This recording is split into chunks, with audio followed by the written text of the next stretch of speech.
Tonight, one of just two pitchers left over from the opening day rotation. Royals baseball is next on Fox Sports Kansas City.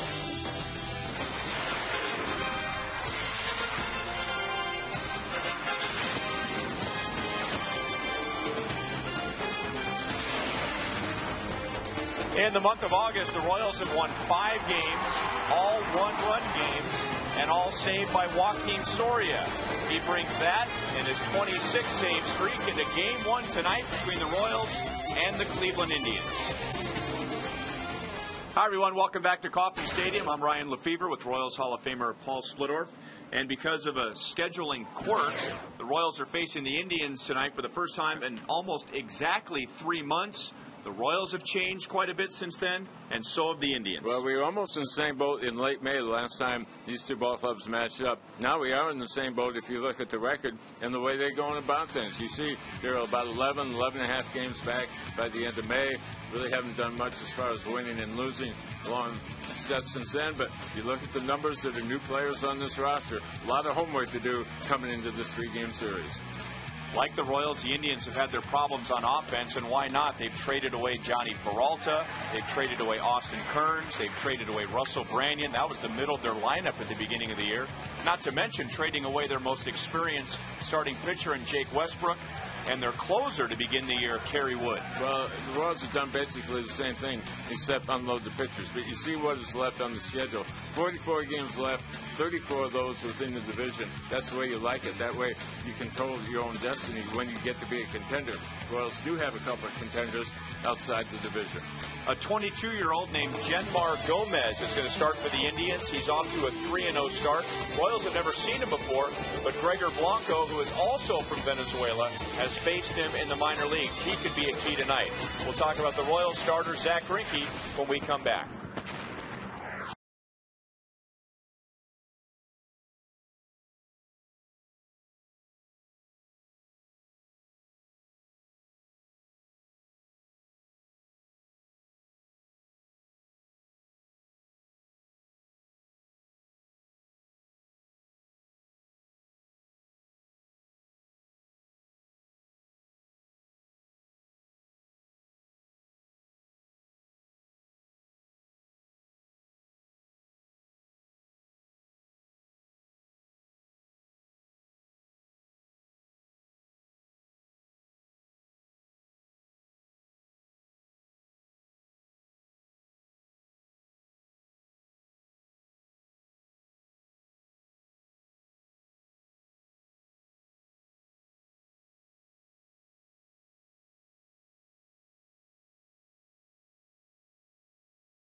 By Kellogg's, the best to you each morning, and by the Missouri Lottery.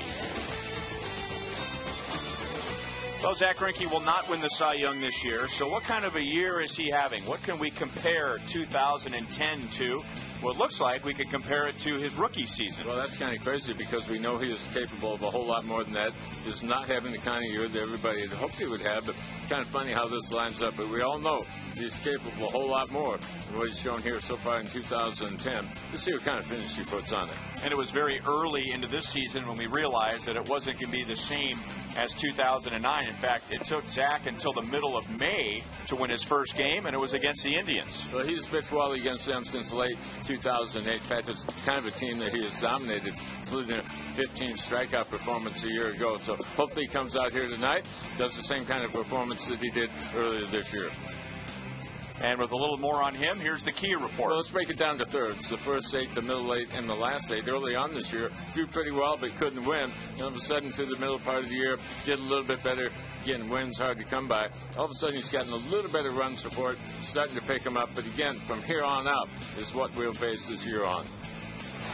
Cleveland Indians lineup presented by M&I Bank, and we talked about some of the guys that have been traded away. Well, there's also been some significant injuries for the Indians, including Grady Sizemore, their regular center fielder. He's out for the year. Michael Brantley's in center, as Drupal Cabrera is back from a broken arm. And the number 9 hitter is Lou Marson, the catcher. Recently, the Indians lost perhaps their top prospect in catcher Carlos Santana to a season-ending knee injury. Tonight, the Indians will feature 22-year-old Genmar Gomez. And in the history of the Indians, nobody has a lower ERA in their first 4 Major League starts. It's the Royals and the Indians, and the first pitch is next.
To you by Time Warner Cable, where HD is free with digital cable. Here's the defense tonight behind Zach Greinke, presented by Suzuki, with Gordon, Blanco, and Meyer in the outfield. An infield of Betamit, Betancourt, Aviles, and Kaihue. Jason Kendall is behind the plate, making his 110th start of the season. And Zach throws a strike to Michael Brantley. And we've been talking a lot about opportunities for the Royals because of trades and injuries. Well, the same thing applies for the Cleveland Indians. And when they lost Grady Sizemore to season-ending knee surgery, that opened up an opportunity for prospect Michael Brantley. This is his third different time up at their ball club. It's done pretty well over the last week or so, but really having a hard time on the road this year, hitting well under 200 away from Progressive Field. He has baseball in his blood. His father, Mickey Brantley, played in the big leagues and then went on to be a major league hitting coach. So he has grown up around a big league clubhouse.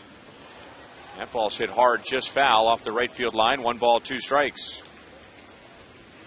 It feels a lot more like September the 17th and August the 17th. It is 74 degrees. We had rain earlier today. Game started on time at 7:10. Time and temp is brought to you by the parking spot. Easy to spot, easy to park. The parking spot at KCA. And by the time we get to the weekend, we're supposed to be back in the mid-90s. Zach starts his night with a strikeout. 1 away. Let's find Joel Goldberg. Well, Ryan, down here by the Royals dugout, how often do we hear a hitter say about Zach Greinke, I like to face him? Not very often, but when you look at hitters in history against Greinke with at least 20 at-bats, Scott Podsednik has the highest batting average of 500. Then Asdrubal Cabrera is next at 458. He said, Greinke's slider, he knows it's very nasty, but Cabrera is a fastball hitter. He says he looks early for a fastball, and he knows that he might only get one good one to hit.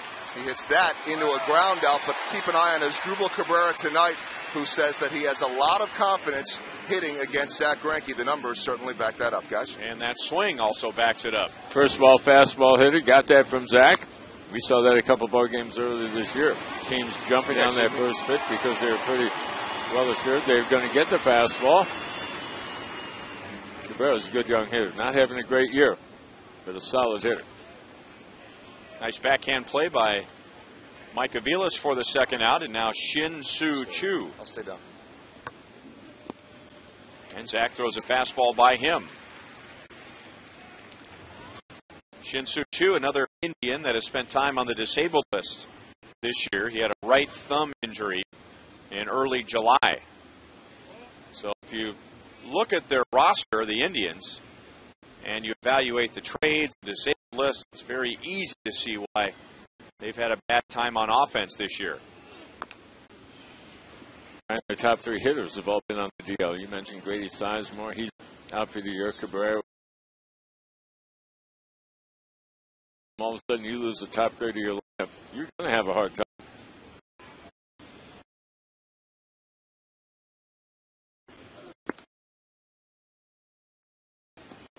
Are second from the bottom in team batting average in the league.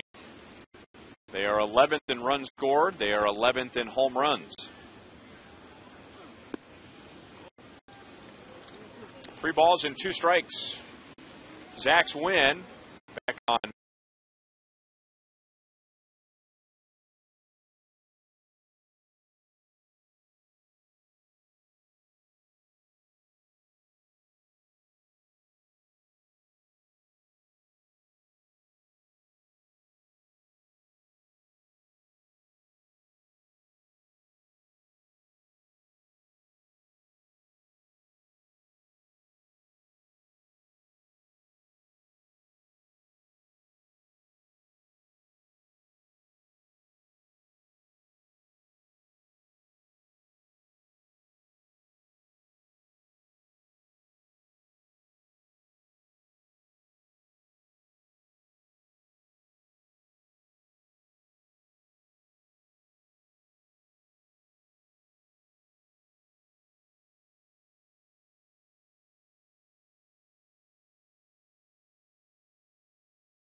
crowd.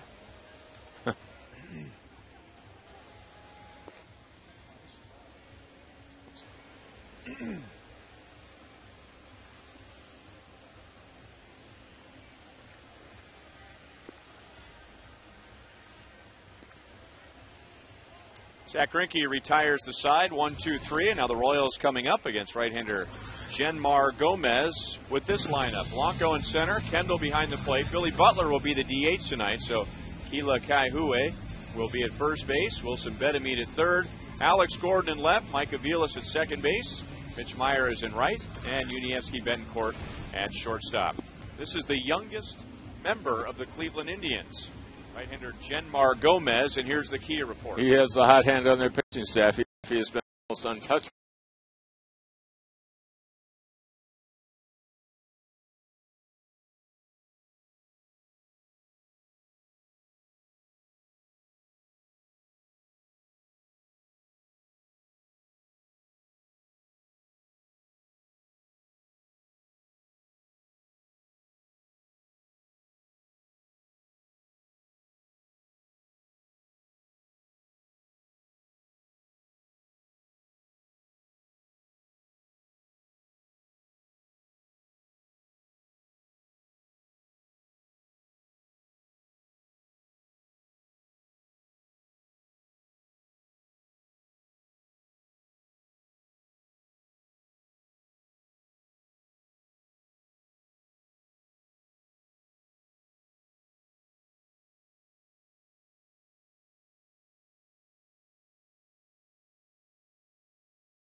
He went to the All-Star game. He's one of the top young right-handers in the American League. You're talking about Gomez going up and making that spot start in mid-June against Detroit. He was not having an outstanding year at AAA. Very ordinary at that level, but they absolutely had to have an arm. He was the closest guy to the big league level, 6 and 8 at the time, behind everybody, giving up home runs. Really wasn't doing anything. That's why they knew he'd be going back the next day. Had a great night. No earned runs. You mentioned the 7 innings. They called him in afterward and said, hey, why don't you believe your stuff there like you do here? Get ahead of hitters. You can get them out. Go back. Show us you can do it. You'll be right back. He went back 2 starts, 15 innings, just gave up 2 runs. He was right back. Here are the Indians defensively, presented by Suzuki. It's Crow, Brantley, and Chu in the outfield. Jason Nix has joined the Indians since we last saw them with Cabrera, Donald, and Laporta. And Lou Marson is back at the plate for Gomez. Strike to Jason Kendall, who had just 3 hits in the Yankees series and then got Sunday off, and with the off day yesterday, gets back-to-back days off. So he recharges the batteries and then refreshed like everyone, I'm sure, playing in 70-degree weather.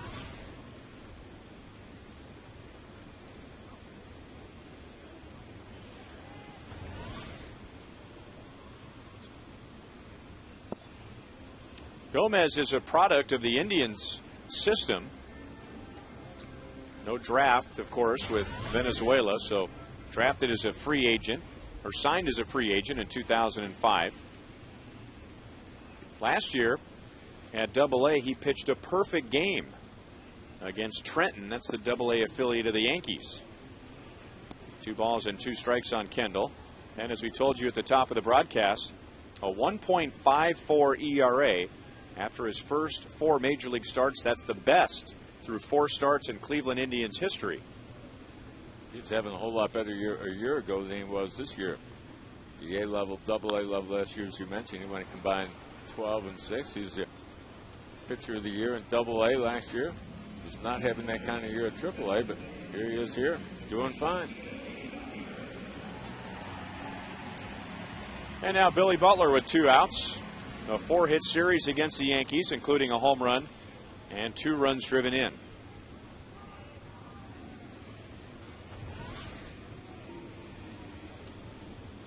Billy getting half the game off today, if you will. He is the designated hitter.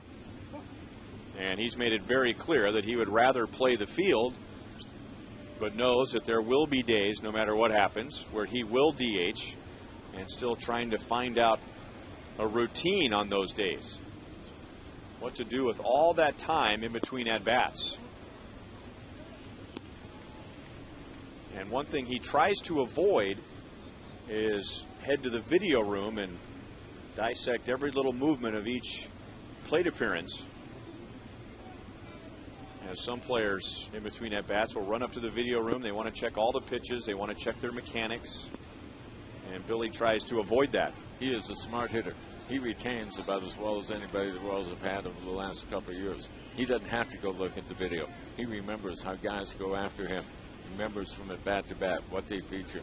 Kevin Seitzer goes to him all the time to remind him about people. Kevin sees him, and it's usually Billy interrupting him, reminding him, oh, this guy did this. This guy just did that. Kevin Seitzer had been watching the video. Billy just remembers. And he's on base with a 2-out single. Billy had the big hit here Sunday afternoon. The Royals able to win that ball game behind Brian Bullington on a day when they got 1 run on a total of 4 base hits. So good pitching performance, just enough bat. Billy back on base here is now hitting 10 of his last 11.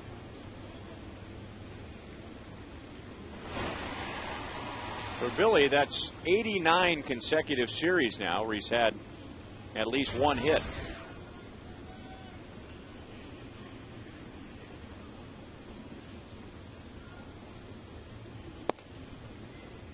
And now ball 1 to CLE AT KCA. Let me take that back. 89 now becomes 90. And Willie Wilson has the team record. He has 96 consecutive series with at least 1 hit. So not something that is covered like a hitting streak. But as we've talked about Billy this past week, just the consistency of it. I mean, I can't think of the last time, if ever, Billy's had an 0 for 12 or an 0 for 15.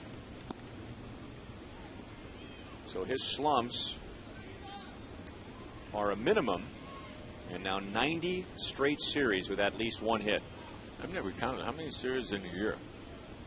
30 maybe? 35. I mean, that sounds like 2.5 years worth of base hits against everybody. 26 weeks with an average of about 2 series per week, so about 52 series in a season.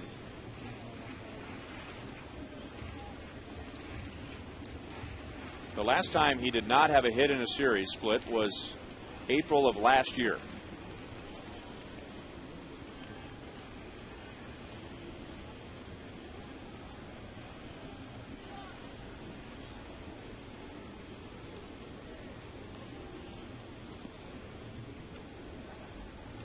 CLE with 3 hits and a couple of walks in the Yankees series, and lays off a sinker. 2 balls, 2 strikes. Start out by attacking CLE inside like just about everybody else has. That's a pitch he might want to lay off of until he has 2 strikes, and he has to go in there and try to handle it. Look for something out over the plate where he can get those arms up, maybe get a little leverage.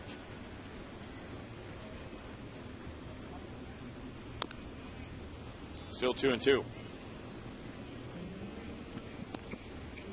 So CLE and Billy continue to flip-flop. CLE getting some time at first base, Billy getting some time at first base, and alternating as the Royals' designated hitter. So the Royals are really putting it in Billy's hands and in CLE's hands. Kind of an old-fashioned, may the best man win as far as who will be the Royals' regular first baseman next year. Stroke to right field, went down and got a low pitch. So at 2 outs, the Royals get back-to-back singles.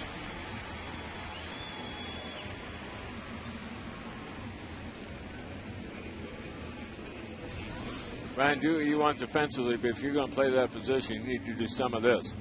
Right there, getting a breaking ball, getting out over the plate and driving it into right field. Now, has been a little bit off balance over the last couple of days. The guys have been able to go out and change speeds on Keela, but all over that low breaking ball. That's what we want to hear, that ringing sound and a line drive off his bat. So 2 on for Wilson Betemit, who ended up having a great year against the Yankees. Had 6 hits in the just completed series with a home run and a couple of runs driven in. Royals in the last 2 games of the Yankees series scored in the bottom of the first inning, and in the game on Sunday that ended up being the only run of the game. 1 ball, 1 strike on Betemit. He's been a clutch hitter so far this year as well. You see what he's done with runners on second and third. Be a third name that you can put into that first base DH role as a possibility.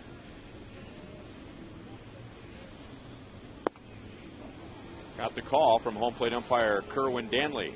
Betemit talks it over with him, down in the count 1-2. You're going to get an idea of the movement right here that Gomez has. That movement's going to take it off the plate, but maybe got the front edge of the corner.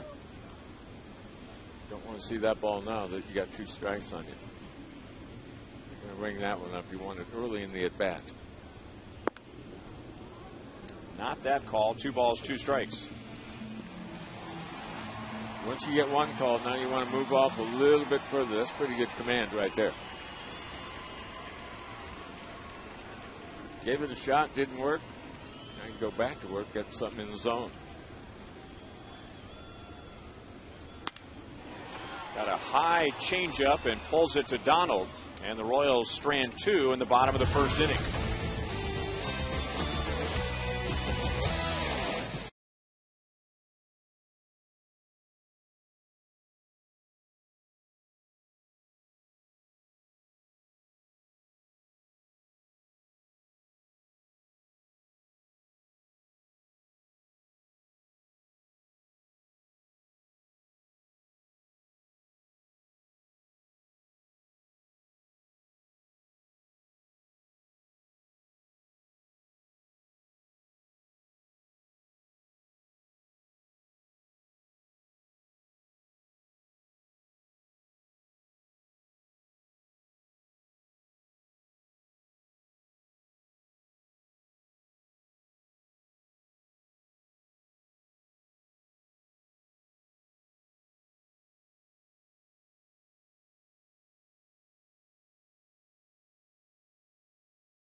Number for our Take the Field sweepstakes is 33. If you'd like to win a pair of replica Royals jerseys, go to foxsportskansascity.com during tonight's game and enter the sweepstakes, including number 33, which was worn by, among many others, Vida Blue and Kevin Seitzer, although Kevin doesn't wear number 33 these days. Pitching coach Bob McClure does. Travis Hafner coming off of a grand slam in the game on Sunday against the Seattle Mariners, and that was his first game back from the disabled list. He did not have a rehab assignment, had problems with his right shoulder, so didn't go back to the minor leagues to get his timing back. Just thrown right back in there. Started the game 0 for 3 with a couple of strikeouts against Felix Hernandez, of all people, and then late in the game hit a grand slam. Right shoulder has been a problem for the last 3 years. His last full year healthy was 2007. He put up big numbers. They're just hoping he can get healthy. They've still got some time left on his contract, so hoping to get some return.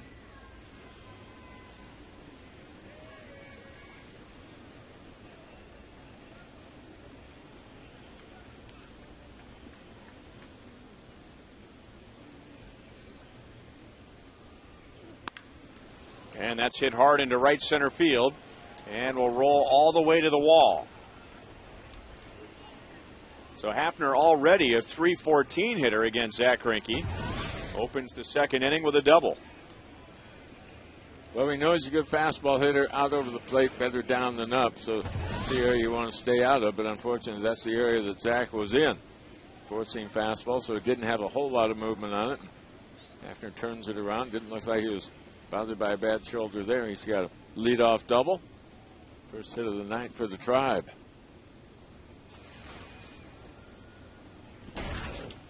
$18 doubles for Hafner to go along with 10 home runs. And now Jason Nix trying to hit something to the right side. He missed the breaking ball. Nix, a former first-round pick of the Colorado Rockies back in 2001, and then was passed up by Clint Barmas and Troy Tulowitzki. Always been a good glove man, good on defense. The bat has been the biggest question, and he is hitting .238.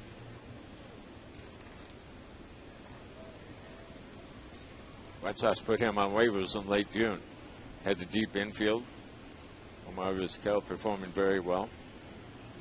Ramirez. Beckham was starting to come on with the bat, and it looked like he was not going to get the playing time that he wanted. Well, he doesn't get it to the right side. Instead, a base hit into left field. So the Indians have runners at first and third with nobody out. It showed bunt on a previous pitch. I wonder if the Royals thought he was going to try to bunt again. That breaking ball, trying to get it down the way, but left it in the middle of the zone. Ball just spinning there in the middle, and Nick's able to line it into left field. Good start for Cleveland here in the top of the second inning. A gapper in right center, solid base hit to left.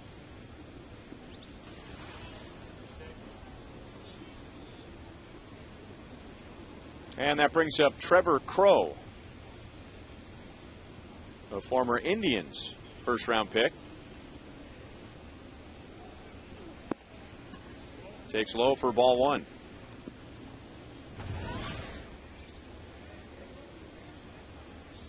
The Indians are coming off a tough homestand. They just went 3-6 and have the second worst home record in the major leagues. So they have played better on the road this year, and they played very well at Kauffman Stadium. They've won 2 out of 3 this season, and going back to last year, the Indians have won 7 out of 10 here. Manny Acton, his first year as the manager of Cleveland. You mentioned their home record really being kind of tough, but they're above 500 in our division. 21 wins, 20 losses, so I hope that continues. And I say playing better on the road, comparatively speaking.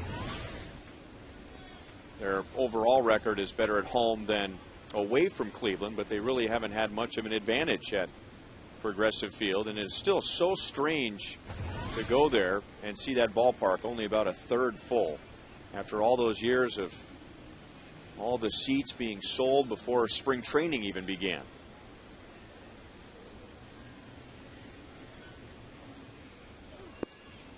Just below the knees at 98 miles an hour. 2 balls, 2 strikes.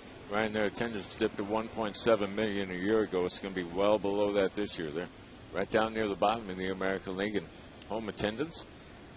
You can understand. I mean, they traded 7 frontline players a year ago, 5 more this year. Got a lot of young people and having a hard time winning ball games.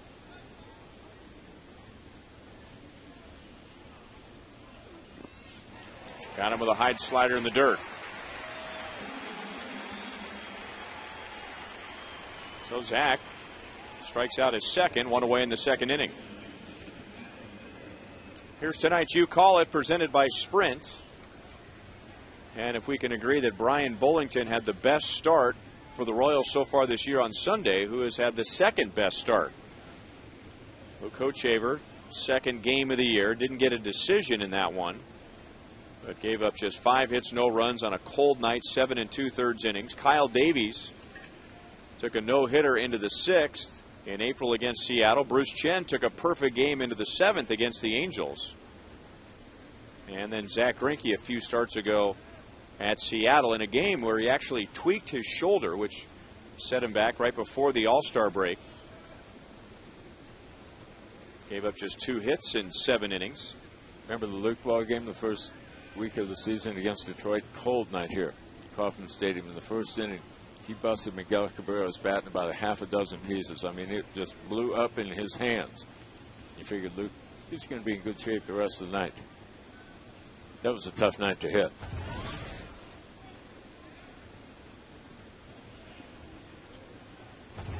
So Matt Laporta with Hafner at third base and Nix at first.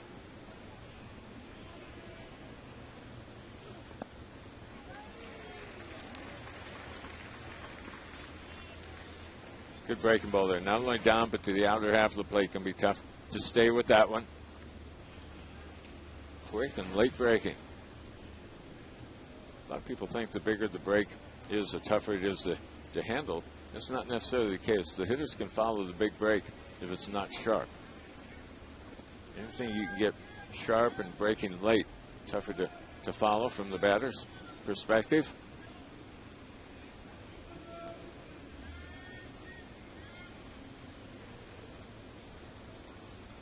Matt Laporta trying to put an end to an 0 for his last 19, which has got his average down to 242.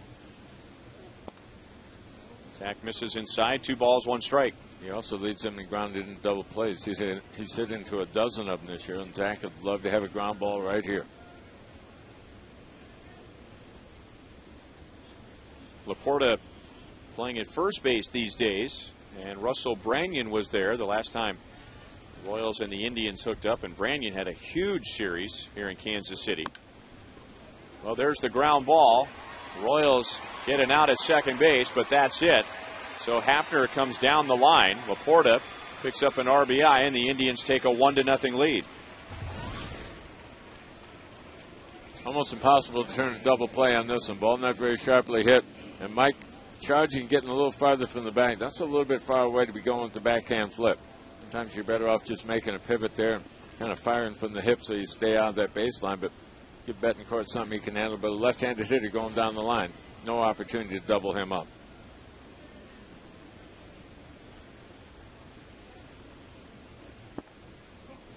And a breaking ball for a strike to Jason Donald. Last time we saw the Indians was in Cleveland. The Royals swept the 2-game series. And Jason Donald was just coming off his first major league game, first major league hits. But then the Royals held him to 0 for 8 in a 2-game series. Donald coming over to the Indians last year in the trade that sent Cliff Lee to Philadelphia.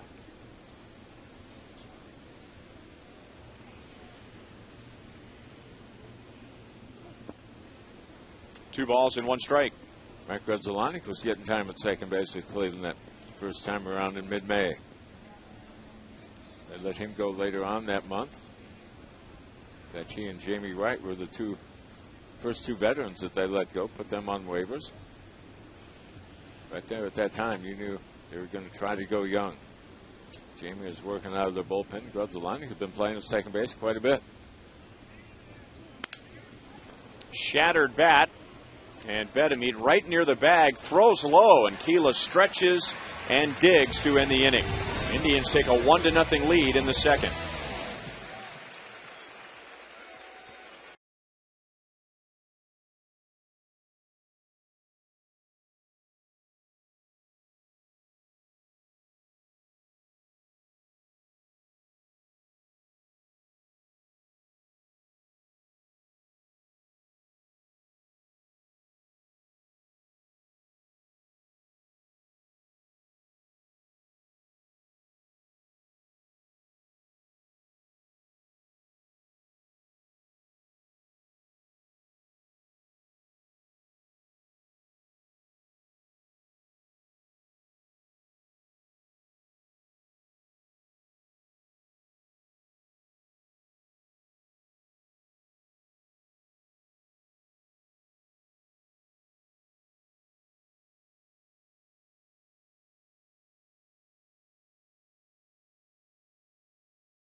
in the second inning. Here's an update on You Call It, presented by Sprint. And producer Kevin Schenk asked us in between innings who we thought had the second best start compared to Brian Bullington on Sunday, and you and I both said exactly what the fans are saying so far. Bruce Chen on July the 3rd at the Angels. Well, my thinking would be the Angels, a solid hitting team at their ballpark. Seattle has a hard time with the bats. That Detroit game was a cold night here in Kansas City. Tough night to hit. So I think all things considered, I go C. And as soon as we announce where we stand, he goes down by 2 percentage points. All. That's fine. All right. That doesn't hurt your feelings, at least just a little bit? Absolutely not. Okay. I want to hear other people's opinions. Alex Gordon, Mike Aviles, and Mitch Meyer in the bottom of the second inning. The Royals got a couple of two-out singles against Gomez in the first. But Gomez got Bedamit on a hard ground ball to second base. Alex coming off a 3-for-15 series against the Yankees.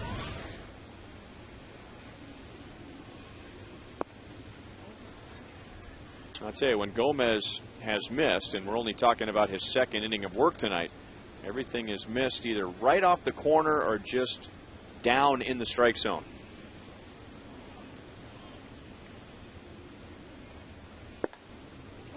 That caught the inside corner, and it's 2-2.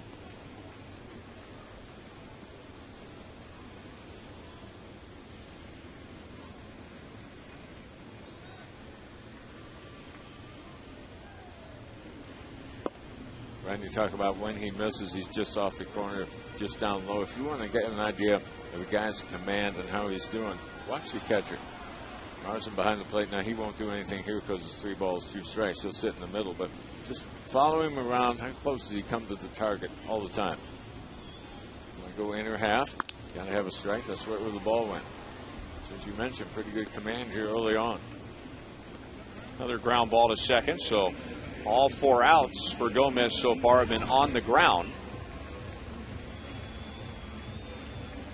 And now he'll face Mike Aviles.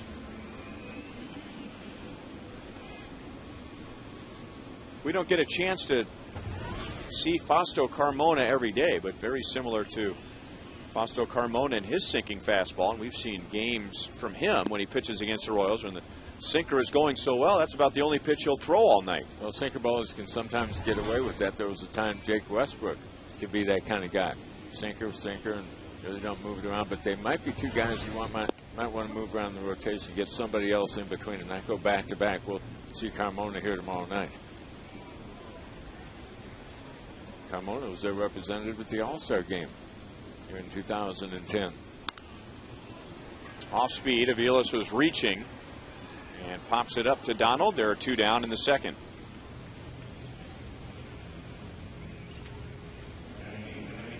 Gomez, 22 years old, and he will probably fill out as he gets older. 6'3", so good size, but listed at just 168 pounds. So the uniform is baggy, not necessarily because he likes a baggy uniform. I don't think the Indians equipment guy has a trunk full of uniforms for guys that are 6'3" and weigh less than 170 pounds.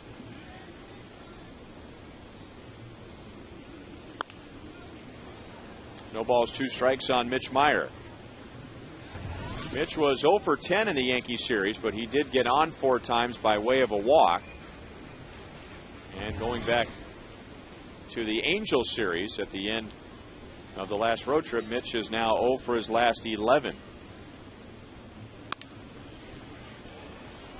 Fouls it away again. Still no balls, 2 strikes. And the Royals really left-handed in that outfield right now, with Meyer getting most of the playing time in right. Blanco, a left-handed hitter in center. Alex Gordon figures to be the everyday left fielder from now to the end of the year. All those guys are left-handed hitters. Well, so I'd like to get a little better balance out there, I would think. In theory, you would think all these left-hand batters would be a good matchup for a right-hand pitcher like Gomez, but not so fast. He is 90 points better against left-hand hitters than he is against the righties. Well, that would be because of the hard slider down and in. You would get a sharper break there, and the off-speed, the changeup that fades away. Chu goes sliding into the corner, He has a very strong arm and was hoping to hold Meyer at first base. But the throw comes in late, and the Royals have their third 2-out hit of the night. Well, an off-speed pitch right there. Mitch getting out in front and ripping it into the corner. You need to run hard out of the bounce right there. You mentioned the strong arm in right field. That's why Chu set up on this, as you mentioned, the sliding pick right there. If he can get up and come up firing, he could throw a guy out from the corner. It's an arm you don't want to gamble on here this week. So Mitch Meyer is safe at second base. Safe and secure. New York Life.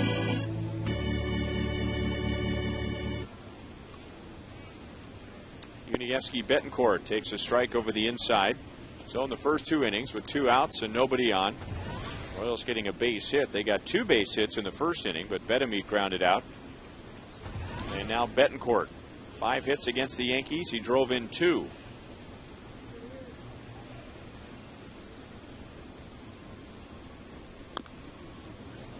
Chased a pitch that was not a strike and is down 0-2.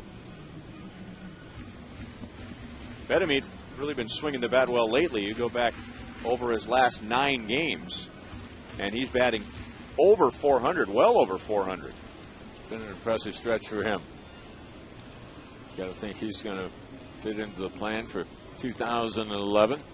It's just a question of where and how much. But yeah, that's putting it up pretty well right now. 1-2. So Betancourt rested up during the All-Star break. 258 before the break and almost 300 since.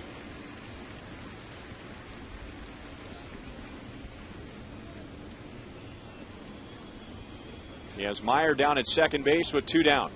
And Mitch takes off for third, and he is safe. And you better make sure you're safe.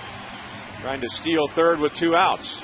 You better do it on the pitcher because it's going to be tough to do it on the catcher right there. Had a big lead to begin with. Neither one of the middle infielders made any kind of move to try to shorten the lead. Mitch recognized that.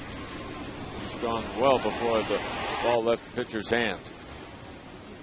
So it's been a profitable inning for Mitch Meyer. He ends an 0 for 11, and he finally gets his first stolen base of the year.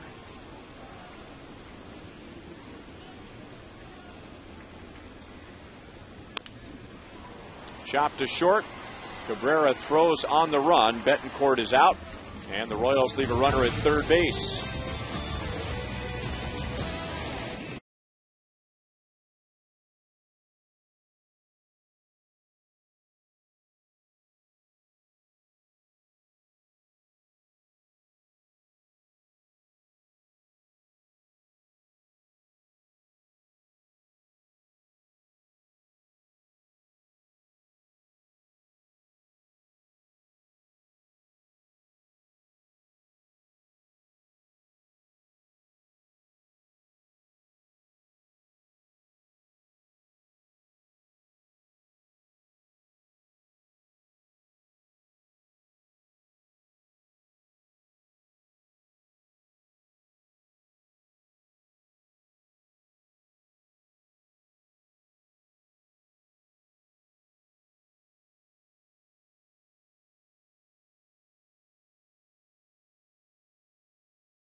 Network.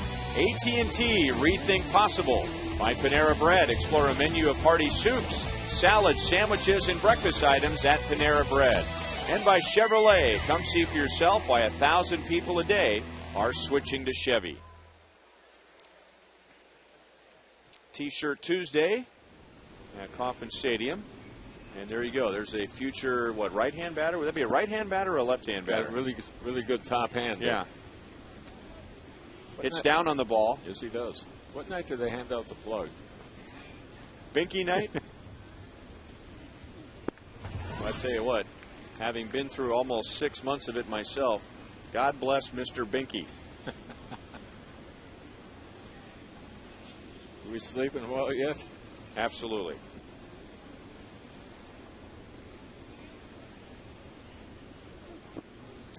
One and two on Lou Marson. Behind the plate tonight, we told you about Carlos Santana, big catching prospect, who finally got to the big leagues and was doing what the Indians had hoped he would do, but then was run over in a game at Boston and had to have surgery on his left knee.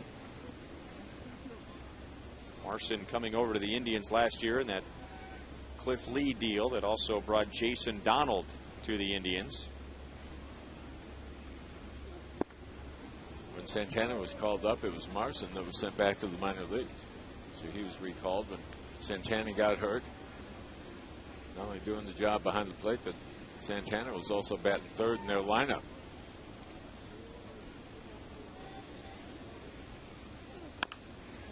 Off the plate, behind the bag, and Betancourt with a nice play. Dealing with a lot of topspin with that ball coming off the plate. Let's take a look at pitch location, brought to you by Chevy. Well, it is down and out over the plate and chopped off the front plate. The second hop is normally the tough one.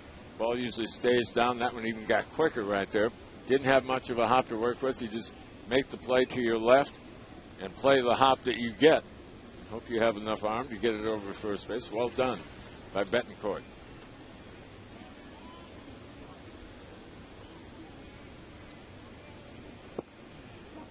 Slider for a strike to Michael Brantley, who opened the game with a strikeout. Zach has two.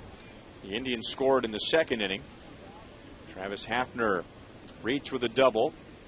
Came home on a ground ball from Matt Laporta.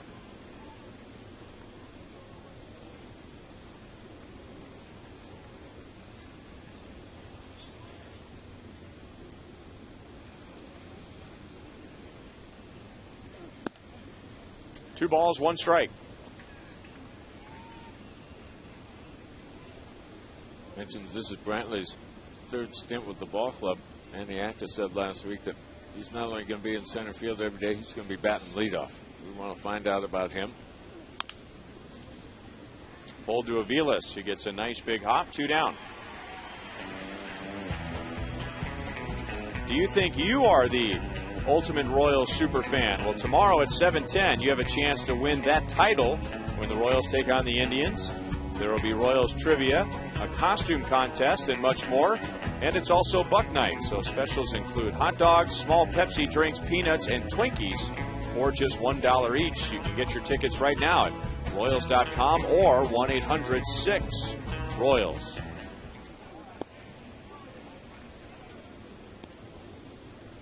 There might be a riot here if Chris doesn't win that tomorrow.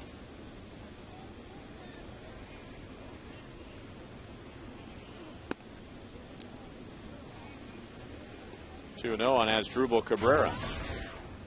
Do you know who the judges are for that? No, I don't. Neither do I. I don't want to be the judge that's going to tell him he didn't win. Yeah.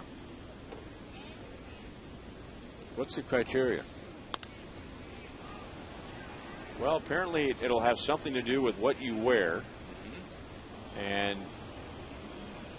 looking for a well-rounded super fan, it's not just the outfit, but you're going to have to answer some trivia questions, so your knowledge of the organization will be important. Will the mileage that he's put on this year? I don't know how he doesn't win it. Now, Royal Man, as he calls himself on the left, I'm not so sure about. I mean, I don't know. We've seen him on the road. See him here all the time. Yeah. Frank thinks that Chris needs to get rid of that hair thing, that'll help his chances tomorrow.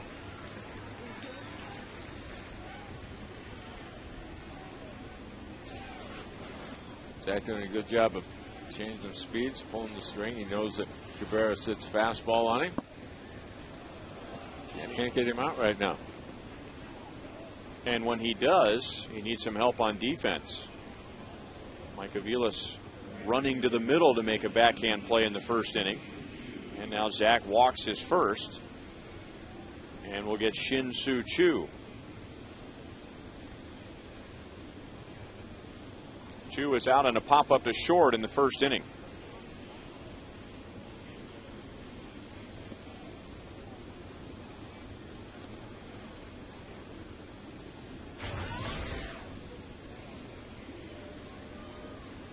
Even with his stop on the disabled list, Shin-Soo Choo has a chance to have another 2020 season as he did last year, at least 20 home runs and 20 stolen bases. Right now he is at 14-14.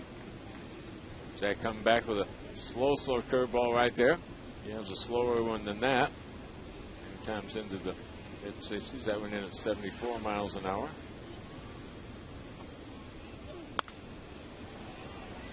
Fouled away, no balls, 2 strikes. I think with Grady Sizemore on the disabled list for the rest of the year, I think everybody would agree that this left-handed hitter is the best all-around player that Cleveland puts in the lineup every day. Hafner has more power, but Choo probably better all the way around.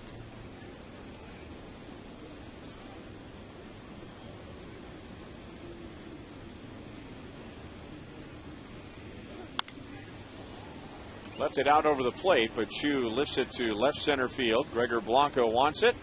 And that's all for the Indians in the third inning. They have a 1-0 lead.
With the Rainbow Center for Communicative Disorders, assisting the children and adults with developmental disabilities. In addition, Joe utilizes his background as a retired banker to aid several other Blue Springs area organizations like the Blue Springs Planning Commission, Good Shepherd Church, Pheasants Forever, and the School of Economics. Tonight, he enjoys the game in the Buck O'Neill Legacy seat.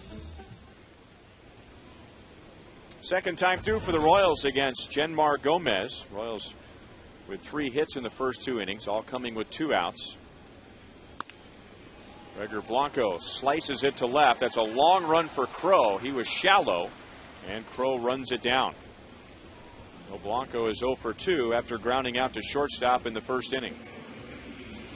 Royals would love to get Blanco on base because of his ability to get out, run the bases, but having a hard time keeping that ball out of the air.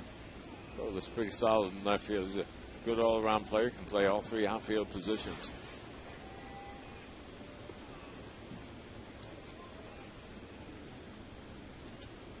And now Jason Kendall, who grounded back to Gomez in the first inning.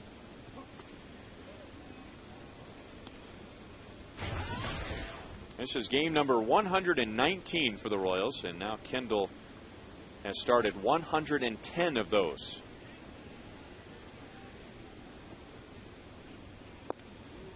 And as we normally see Kendall, whether he's going to lay down a bunt or not, always with the helmet pulled down low, scanning the infield to see where everyone was lined up, and he saw that Nix was deep at third but missed on the bunt attempt.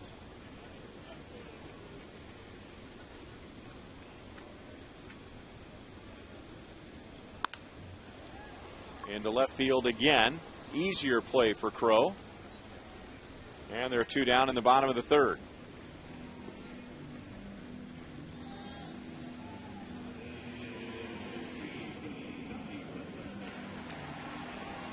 And now Billy Butler, who singled with 2 outs in the first inning.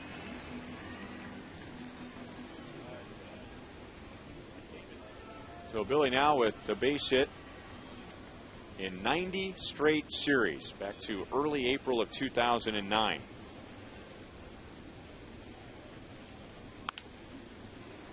And 2 hops to Nix at third. So Gomez with the sinker gets 2 fly ball outs, 1 ground ball out on just 6 pitches.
Scored on Matt Laporta's ground out, and Hafner reached with a leadoff double in the second inning, and he leads off here in the fourth.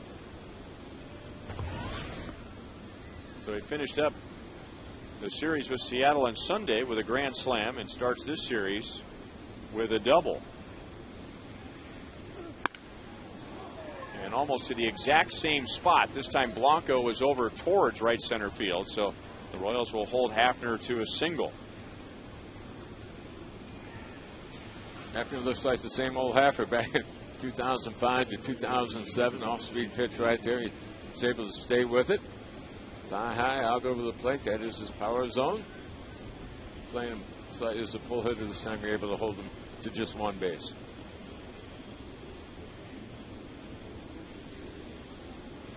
Jason Nix, after the double from Hafner, single to left, getting him over to third base.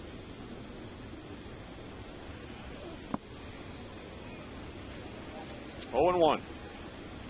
Knicks really didn't do anything with the White Sox the first couple months of the year when they put him on waivers. He went over to Cleveland.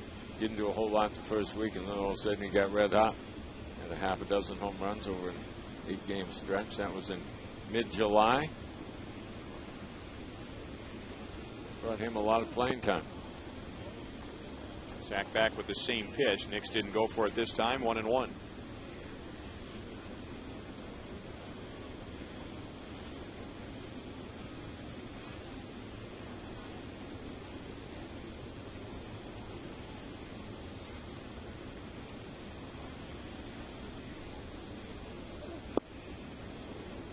One ball, two strikes. There are a lot of top round picks in the Indians lineup tonight. Not all from the Indians system. Knicks, first round pick of the Rockies. Trevor Crowe, first round pick of the Indians. Matt Laporta, first round pick of the Brewers. Jason Donald, a third round draft pick. Porter was a key figure in that CC Sabathia deal a couple years ago to Milwaukee. Indians thought they might get something out of him by late 2009. Really didn't happen.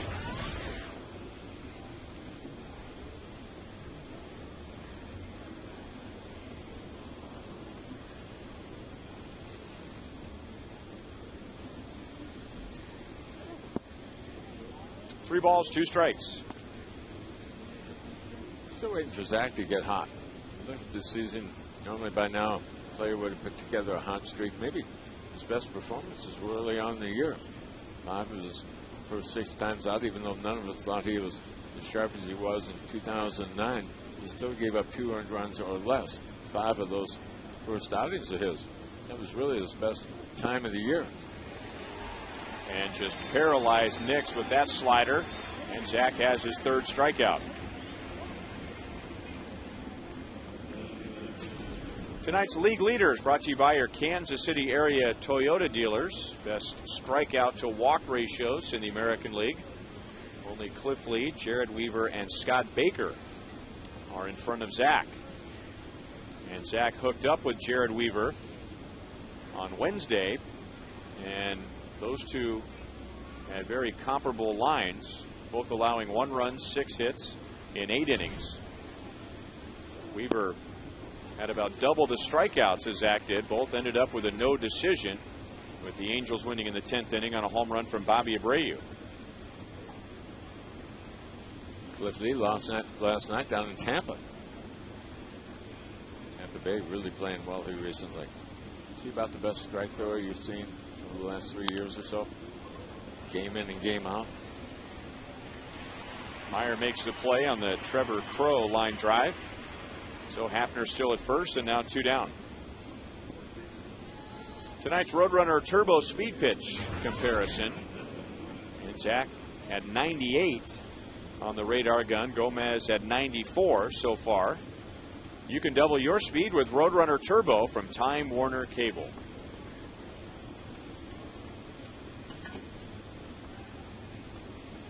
And here is Matt Laporta. 0 for his last 20 when he grounded into a fielder's choice in the 2nd inning, but drove in a run along the way, giving the Indians their 1-0 lead.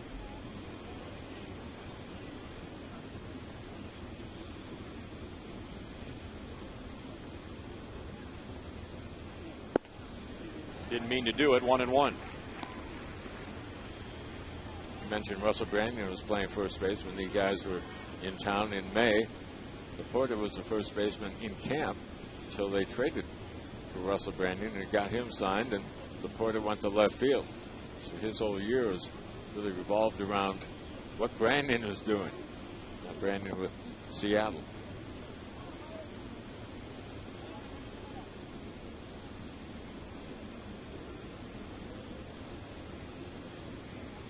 Coming up a tough off season. He had surgery on his left hip after last year, surgery on his left big toe.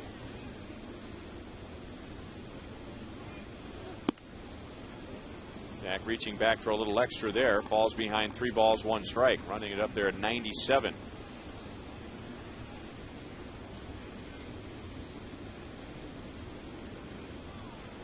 Zach might have a little extra velocity here tonight. Cooler temperatures. Plus he had the extra day off with the day off yesterday. Going on 5 days rest. That's his second walk. 2 on, 2 out for the Indians. Tomorrow is Manhattan Day at Kauffman Stadium, and K-State basketball coach Frank Martin will throw out the first pitch and join us in the booth. Manhattan Day at the K. Royals and the Indians at 7:10.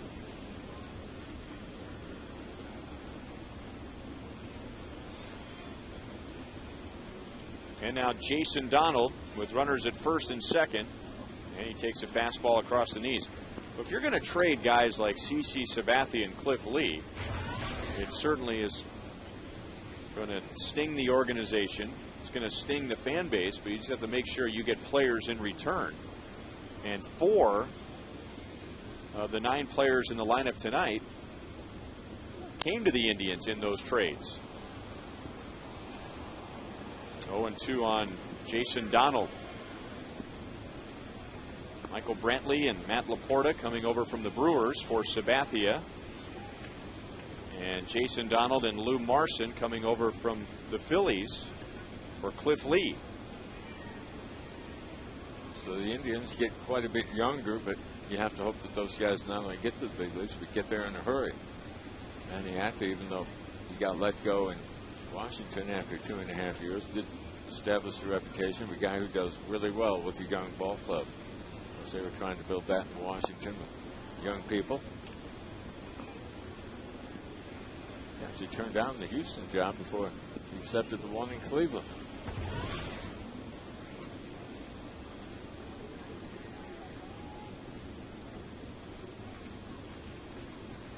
Hafner singled to begin the inning, and then with 2 outs, Laporta walked.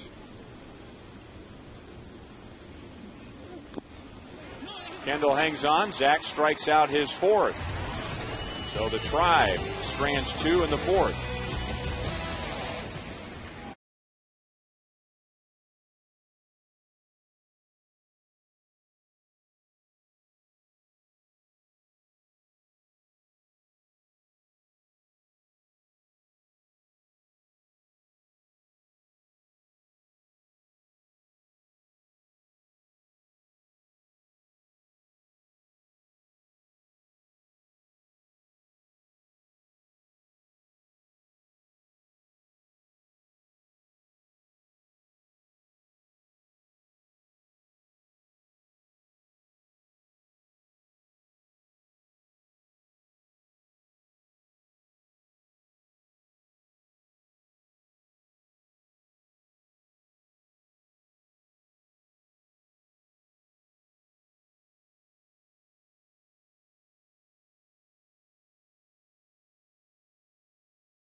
Winning his first major league game, going 8 scoreless innings against the Yankees in a 1-0 victory.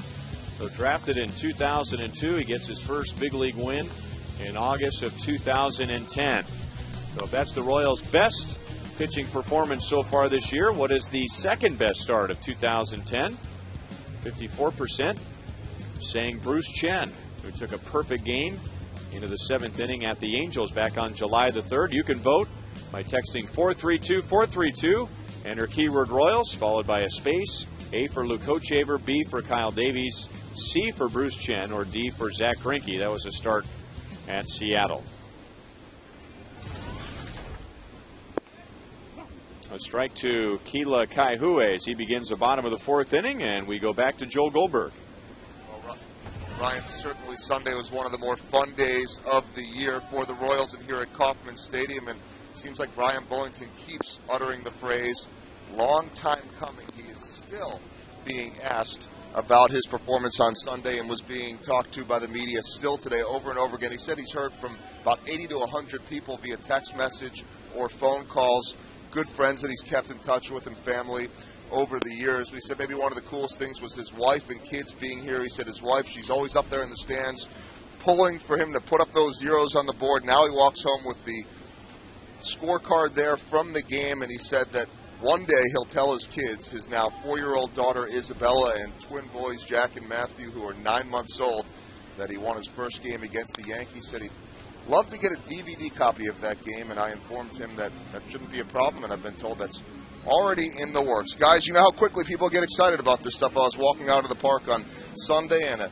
really excited fan came up to me and said, Brian Bullington, number 3 in the rotation next year. Well, let's see what happens. But it was really a special day and certainly something to build on for Brian Bullington. An easy guy to root for, that's for sure. CLE singled to right in the first inning.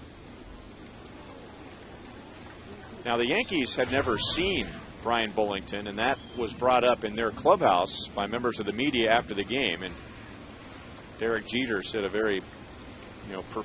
a very professional answer to all that. He said, yeah, we've never seen him before, but if he were to pitch like that, if we see him the next time, you'd have the same result.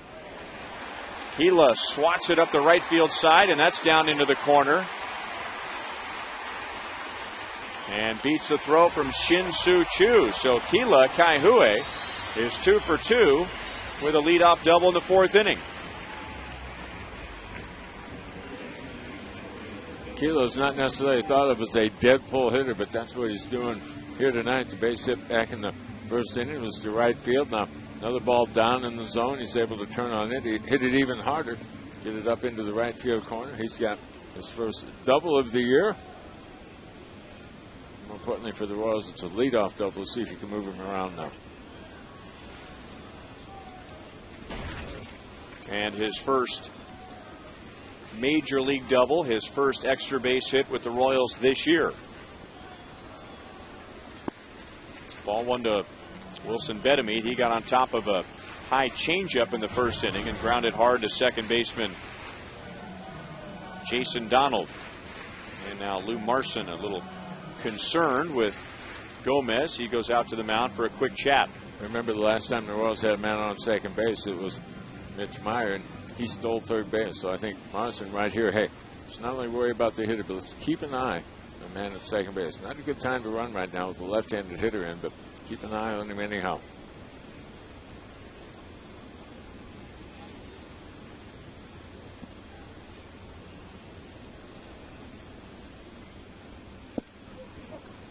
One ball, one strike.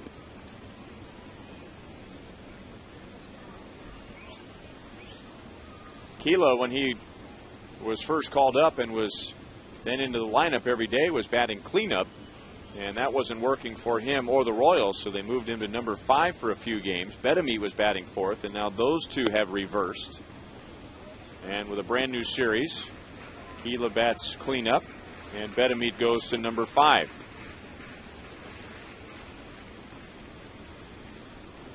So he has been a middle-of-the-order guy his entire professional career, and with middle-of-the-order guys having been traded away by the Royals this year, the thought being, well, let's see how he does batting fourth at this level. And even though he doesn't have a lot of major league experience, he has plenty of professional experience. So, you know, why ease him in as the number 7 hitter? What's the point? Tried to ease him in a couple of years ago when he got here. Been in spring training a couple times, so he's pretty comfortable with this setup right now. Go ahead and take a look. 3 balls, 2 strikes. One thing we found out about Ned Yost early on, he does like to have pretty much a set lineup. He might move the personnel in a little bit, but he'd like to keep everything about as stable as he can. Don't know if he'll be able to do that between now and the end of the year with all the people they want to look at, but he likes to have it pretty well set day in and day out.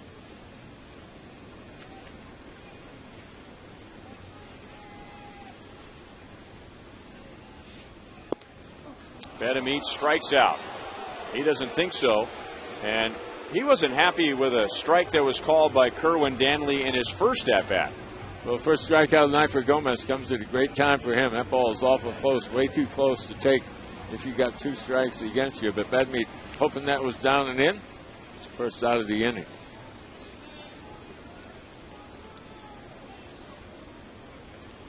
So Keela remains at second base. And up comes Alex Gordon, who grounded out to second his first time up.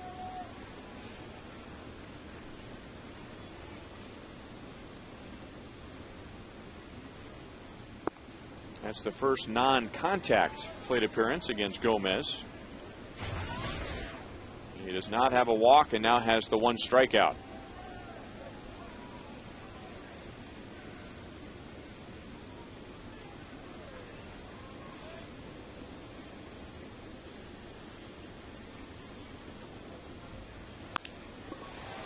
Line to left field, and Trevor Crow runs it down. So tough hitting luck for Alex, and Keela is still at second base. Final game of the series is on Thursday night at 7:10. That's the next Inc. College Night, which offers select tickets for high school and college students with a valid ID for just $7. Plus food and beverage specials are available in the outfield plaza concession areas. Royals.com or 1-800-6-ROYALS for tickets to the next Inc. College Night.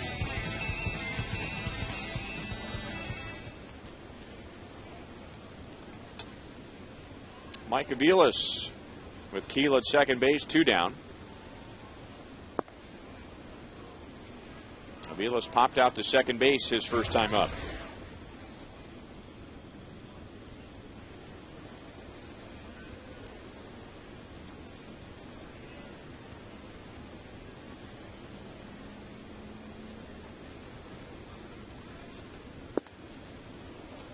It's interesting split looking at Aviles with runners in scoring position. Overall, he is hitting 200 with runners in scoring position, and that's from a 294 hitter. But you put even more pressure on him, and you make it 2 outs and runners in scoring position. He hits 333. Not going to get a base hit this time as Cabrera throws him out, and the Royals waste Keila Kaihue's leadoff double. Split your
four runners on base, and even though the Royals have lost a lot of veteran hitters in the middle of the lineup split, the theme is kind of the same. No trouble for the most part this year getting runners on. It's just getting them in. No, didn't get him in that last time up with the leadoff double. That's really tough. It's the second time through, so now you got the look at Gomez. You'd hope you'd be able to pick it up offensively, but you're right. The power is probably not going to be there. You've got to be able to move the guys along and be able to get that timely hit. Lou Marson lost a base hit on a nice play by Unieski Betancourt going up the middle. He is the Indians' number 9 hitter. Followed by Michael Brantley and then Asdrubal Cabrera.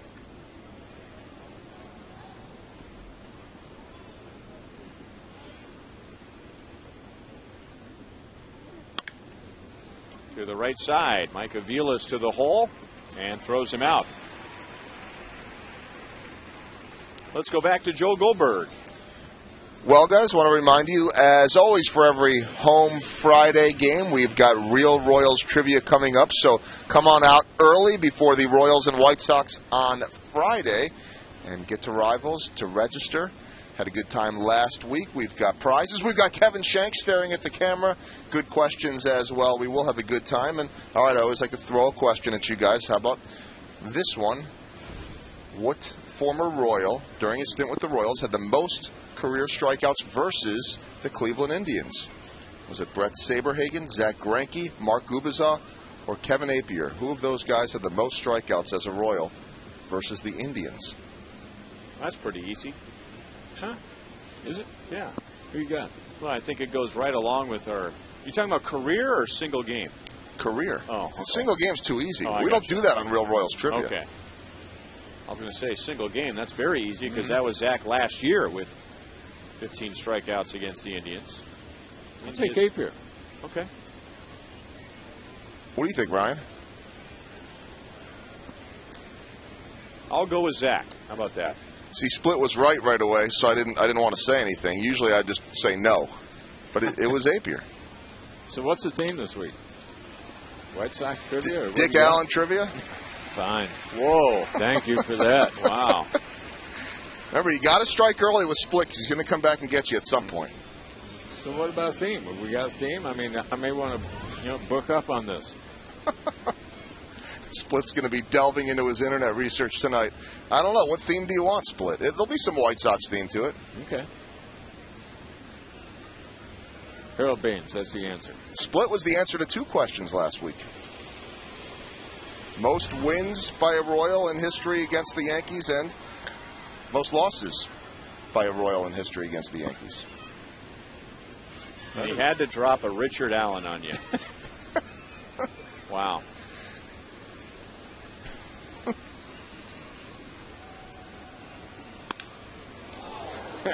Zach almost lost his ankle on a drive from Asdrubal Cabrera, who just continues to hit the ball hard against him. Lost a base hit on a hard ground ball up the middle and backhanded by Vilas. This time it's at right back through the middle. Cabrera's a solid hitter. No getting around that, but when you put the ball in the middle of the plate, the big leaguers are going to hit that hard a lot. Remember the plan back in the beginning of the year was bat Cabrera leading off. Sizemore was going to hit second. They thought that Sizemore missed about 150 opportunities a year to drive in a run, so they thought that guy's a solid bat leading off. Let's bat Sizemore second. That was Manny Acta's first move as manager. First move he made. Of course, didn't work out very well. Sizemore was really hurt from the beginning of the year. That makes Cabrera 12 out of 26 against Zach Greinke.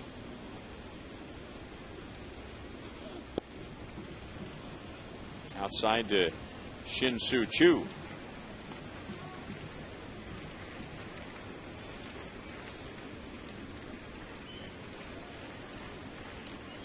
Choo has popped out to short, flied out to center field. Stopped by Kendall. It keeps Cabrera out of scoring position, 2-0. And there are some blocks that are easier than others. None of them are that easy, but that one was a very difficult one, going down to block it as if it was in the dirt, then it kicked up and hit him around the mask.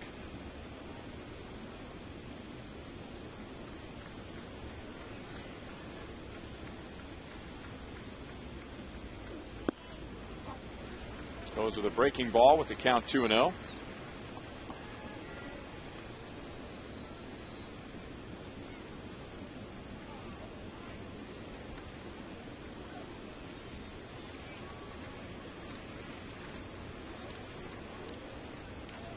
4 stolen bases this year for Cabrera, and he's been thrown out 3 times.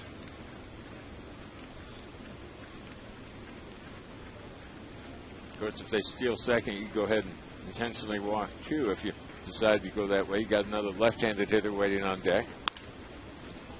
On the ground to Betancourt. Chu is out, and so are the Indians in the 5th inning.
Great guy. How about Rich Gale?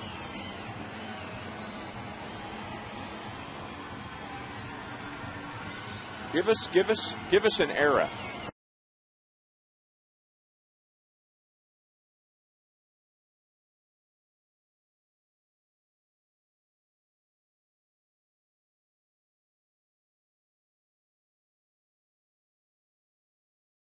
The Royals no runs, 4 hits so far against rookie Genmar Gomez.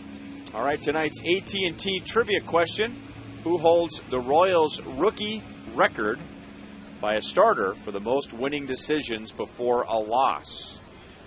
I'll give you a hint. Okay. It was before you got to Kansas City.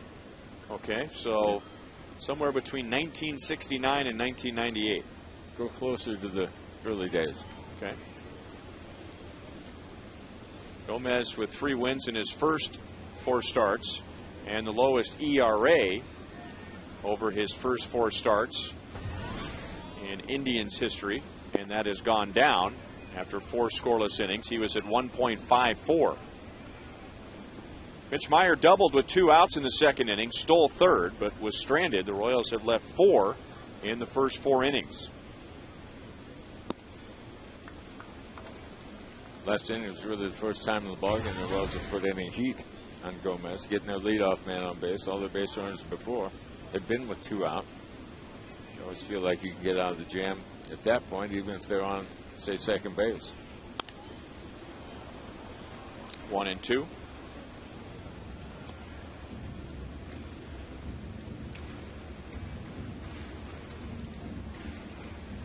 Dog days really aren't officially over till September 1st, Labor Day, somewhere in there. But right now, the way it feels tonight feels almost like September. In fact, we're through that 30 games and 31 days with the off day yesterday. Now the Royals have a day off every week for the next 4 weeks. So all of a sudden now, the schedule lightens up a little bit. It sure felt like the middle of September when I got to the ballpark tonight. When was the last time you saw long sleeves here at the ballpark? May. 3 balls, 2 strikes. And Marson is back out to talk to Gomez. After this series is over, the White Sox come to town for 3 games. And after the 7-10 game on Friday night, we hope you'll come out and stick around for another new and improved Fireworks Friday presented by Pepsi and Hy-Vee. And a home run hitting performance by some of the best slow pitch softball hitters, the Long Haul Bombers. Royals.com or 1-800-6-ROYALS for tickets. Meyer strikes out on a fastball, and that's the second for Gomez.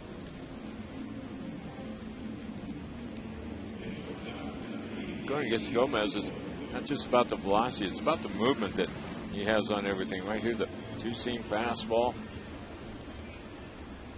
Try to get it down and in, even the ball in the middle part of the plate. Can't quite get on top of it. First out of the inning. Betancourt drives it into the left field corner. Throw is all the way back, and the game is tied.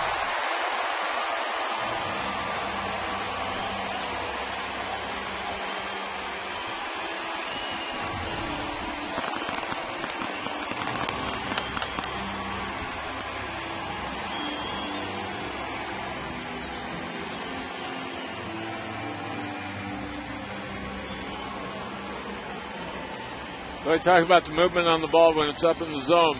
You get the tailing movement, but it flattens out a little bit. Hitter can see the whole baseball right there instead of just the top of it if it's down around the knees. Betancourt, good high ball hitter. We'll launch that one into the bullpen in left field.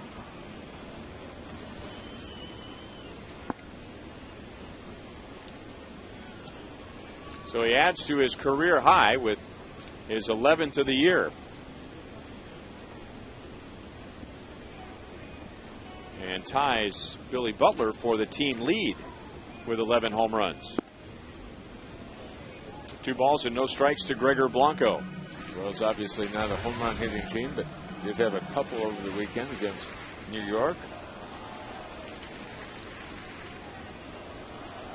Not going to be a club that wants to get in a game of long ball with about anybody in the American League.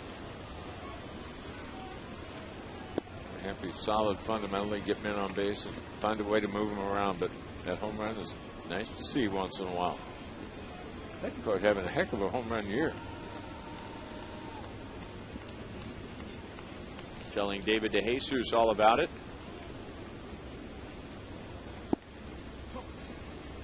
3-1 to Blanco, who is grounded out to short and flied out to left field.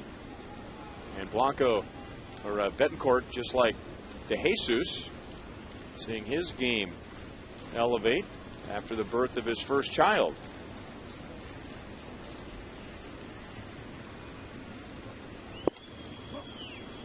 Three balls, 2 strikes.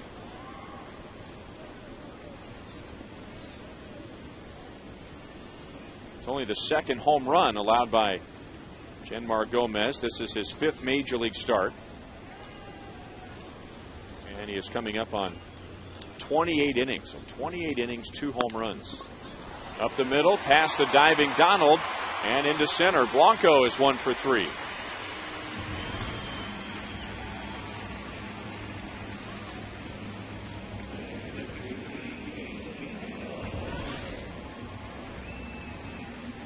Ronnie hits the ball on the ground 2 out of his 3 at-bats here tonight. That's what he wants to do. Hit the ball hard, low and hard, try to work the middle of the field. Find a way to get yourself on base. He's there with 1 out now.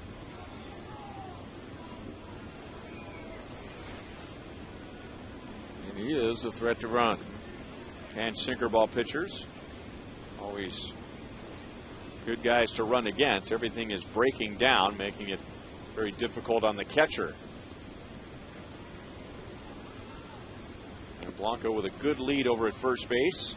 And 5 out of 5 in stolen base attempts since joining the Royals. This is what he has done in his career.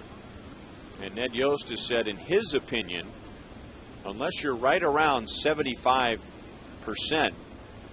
with a success rate, it's really not worth it to be running. Wells bunted a lot early in the year, and he absolutely put the nix on that when he said, yeah, I'll bunt late if it's got an opportunity to win a ball game. But the way the American League is played with all the runs that are scored, will not be bunting.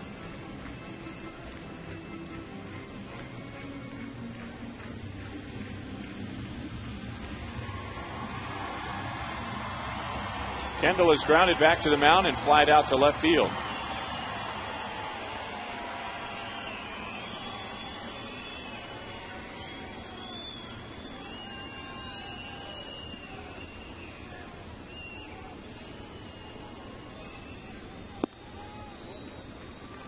One ball and no strikes. Good speed at first base. Good bat control man at the plate. There's a hole on the right side with Laporta holding Blanco. So a good hit and run situation if the Royals decide to do that. That hole on the right side was a little bit bigger than you figured it'd be, as well as Kendall goes the opposite way. You got to think shortstop would have coverage. And there is the hit and run. And Kendall gets Blanco up to second base. So best case scenario, that ball gets through. Blanco goes to third, but at the very minimum, you want to get the runner up to second base. So Kendall puts the ball in play. 2 down. I think Kendall broke his bat right here. Didn't get much on the ball as far as it hitting it low and hard the opposite way. Once that bat was breaking in his hand, there's no chance to get that ball through.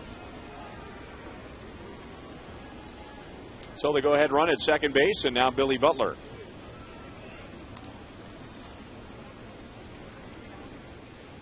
Billy grounded a base hit into center field in the first inning and grounded out to third in the third. 1-0. We saw Mitch Myers steal third base early in the ball game. We have not seen Gomez bounce balls into the plate, even though he's got that sinking fastball and the slider. Really hadn't bounced much, so I don't see much advantage in trying to steal third base right now. They're making a little more effort to try to hold him close at second base, with Dom, the second baseman, moving in a little bit tighter. I think the guy has a lot of wild pitches. It has a split finger pitch that he uses for an out. Hit something that might go to the screen. Yeah, go ahead and think about stealing third base, but he's not going to bounce anything. Better off at second base. The way he runs, probably going to score on a base hit anyhow. Well, you don't see this happen very often. And there are a lot of things to look at here. Yes, there's an open base, but there are 2 outs. And you're pitching around a right-hand batter to go after a left-hand batter who happens to be the cleanup man. And happens to be 2 for 2 tonight. I think once they fell behind Billy, 2 balls, no strikes, they just said, hey, we'd rather get a fresh count on left-handed hit than have to come all the way back. Field of a solid base hit to right field. A single his first time up. He's hit even harder. His first double of the year. Unfortunately, that was where he ended up the inning. Second base. And as we showed you earlier, even though he's a right-hand pitcher and a good right-hand pitcher, Gomez is better off against the lefties than he is the righties. Stroke to center field, hit hard, and Brantley is there. So 3 good swings for Keela tonight. Royals tie the game on the Betancourt home run.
Amway Global, where positivity powers our people, products, and business.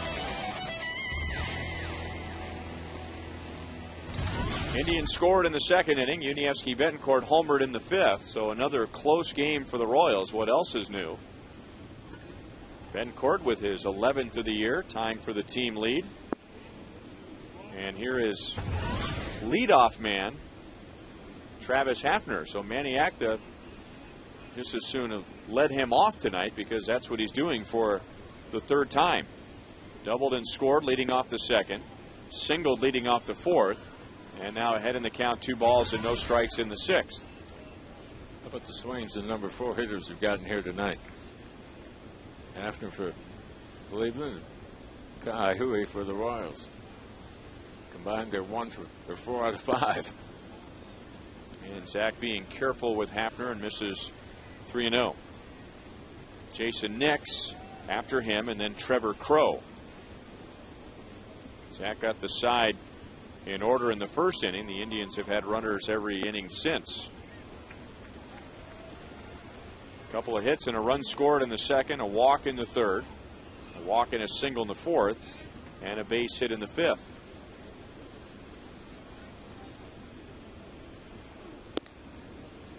And Hafner walks. So doing what a leadoff man should do, get on base. And that's Zach's third walk of the night. Okay, tonight's AT&T trivia question: who holds the Royals rookie record by a starter for the most winning decisions before a loss? Oh, I don't know. Rich Gale? Good call. Did you see him pitch a lot? You know, I actually saw him pitch because he was with the Giants, I believe, before or after the Royals? Could have been after because he came through our system. Okay. When my dad was hitting coach in San Francisco, Rich Gale was there. Jason Nix flies out to right field, so Hafner at first with 1 out. But that was not a shot in the dark during the commercial break. Split. Somebody's feeding you, huh? In his first attempt, came up with a swish, as Bob Davis might say.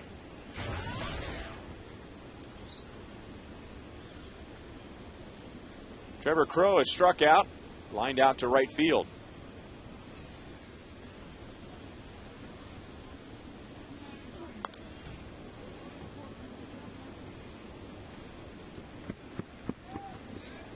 Trevor Crow is the only homegrown Indians player in the lineup tonight.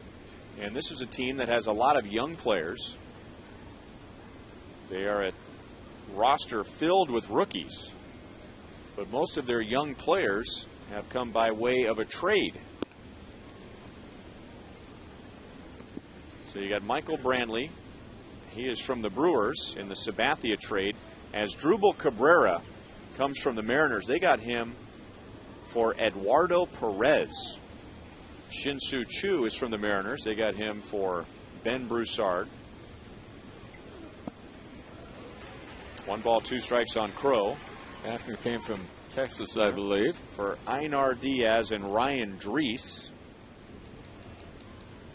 Jason Nix originally from the Rockies organization. Crow from the Indians. Matt Laporta from the Brewers in the Sabathia trade. And then Jason Donald and Lou Marson from the Phillies in the Cliff Lee trade. 2 balls and 2 strikes. And Mark Shapiro is their general manager. I believe he's in his last year, didn't he? He announced that he's going to move on up the ladder and let his assistant take over. They feel, being a mid-market team, that their window of opportunity is about 3 years with a group of players. If they can't get it done there, they need to move on and try to make some changes. Remember, this team was 1 win away from going to the World Series back in 2007, so they must have felt that was their opportunity. Now they need to retool, and boy, they are all in with that, aren't they? And it seems, you know, the Indians are a team, the Marlins are another, the A's, they decide they're either contending or they're not contending. And when they think they are not contending, they go all out.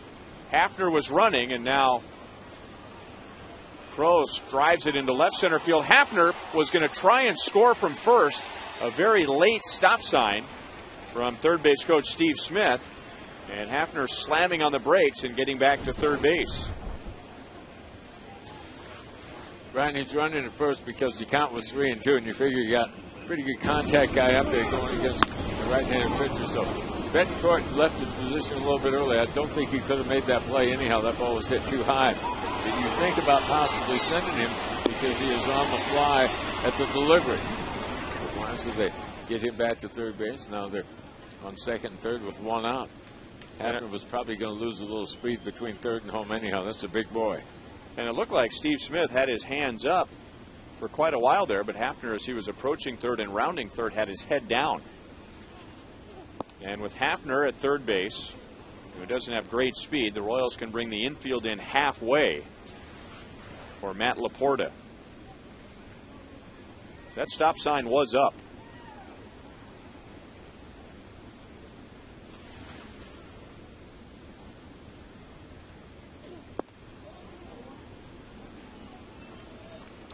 Two balls and no strikes. Now you look back at this play. Did the third base coach aid the runner in stopping or getting back?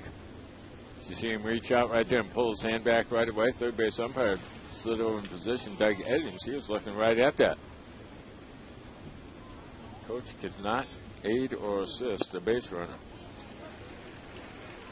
Breaking ball for a strike, 2-1 on Laporta.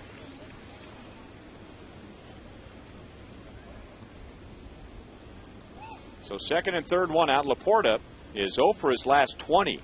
He extended that in the second inning with a ground ball force out, but he drove in a run, and then Zach walked him in the fourth. And takes a strike. That pitch looked like it was supposed to be inside. It hit the outside corner. Let's check out the location, brought to you by Taco Bell.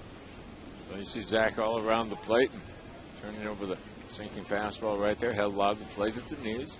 Now 2-2. You mentioned Laporta now for his last 20. That's what you go through when you have young players without a whole lot of experience. He got hot right after the All-Star break. He was one of the better bats they had for a 3-week period. But as you mentioned right now, he's having a hard time. Tonight's copyrighted telecast is presented by the authority of the Kansas City Royals. They may not be reproduced or retransmitted in any form, and the accounts and descriptions of this game may not be disseminated without the express written consent of the Kansas City Royals Baseball Corporation. Ryan Lefebvre with Paul Splittorff, Joe Goldberg, with producer Kevin Schenk, director Steve Kurtenbach, associate producers Al Broughton and Sam Abramson, and the producer of Royals Live is TJ McGinnis. Tied at 1, sixth inning. The Indians with two runners in scoring position for Matt Laporta. Just barely made contact with a half swing. It's interesting, after that called strike on a fastball, Jason Kendall went out to the mound in a situation that is usually reserved for buying time in the bullpen. He went out there in the middle of the at-bat, had a long chat with Zach, so long that Kerwin Danley had to come out and break it up. Nobody warm in the bullpen. That last pitch was number 100 on the night.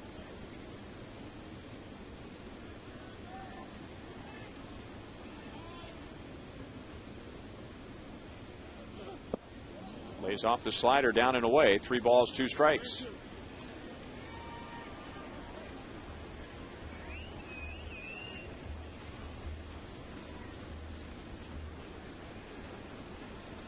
I wouldn't be surprised to see him go back to the slider. That's normally the best strikeout pitch for Zach. Not his best pitch overall, but to get the strikeout, usually it's a slider.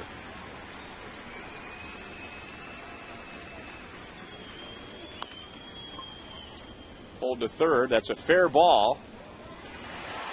And Laporta is out.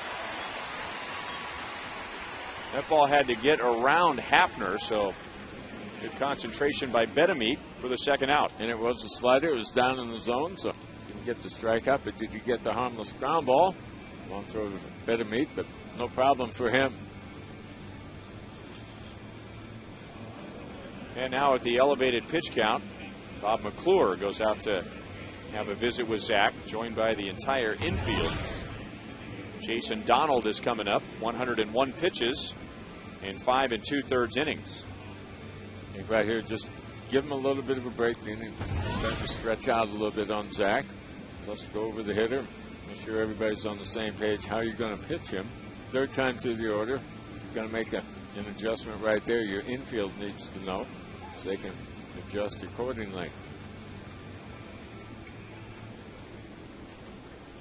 Hafner opened the inning with a walk, and with one out, Crow doubled after going to third, and now 2 down. Jason Donald is grounded out to third base and struck out.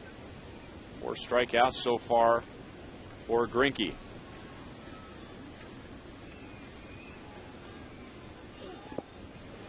And blocked by Kendall, and that is so important as Zach is trying to go with his best slider, making sure that Kendall gets in front of it, and Hafner stays at third base. Normally you go with your best one after you get a couple strikes on hitters, a possible chase pitch, not to start out. Normally you got to get in that zone to get ahead. Zach has 2 wild pitches this year. And back with the slider for a strike, 1-1. Jason Donald now 0 for 10 against the Royals. Started out with the breaking ball. Did they stay that way all the way through it? Did they show that to get him thinking breaking ball to come back with the fastball? Thing about Zach, they could have done anything because he gets the breaking ball over about as well as he does the fastball.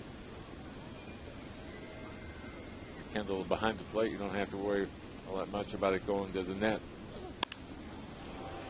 To right field, and Meyer is there. And Zach gets out of it. So second and third, 1 out. And the Indians are scoreless in the 6th.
Oh, I just heard back.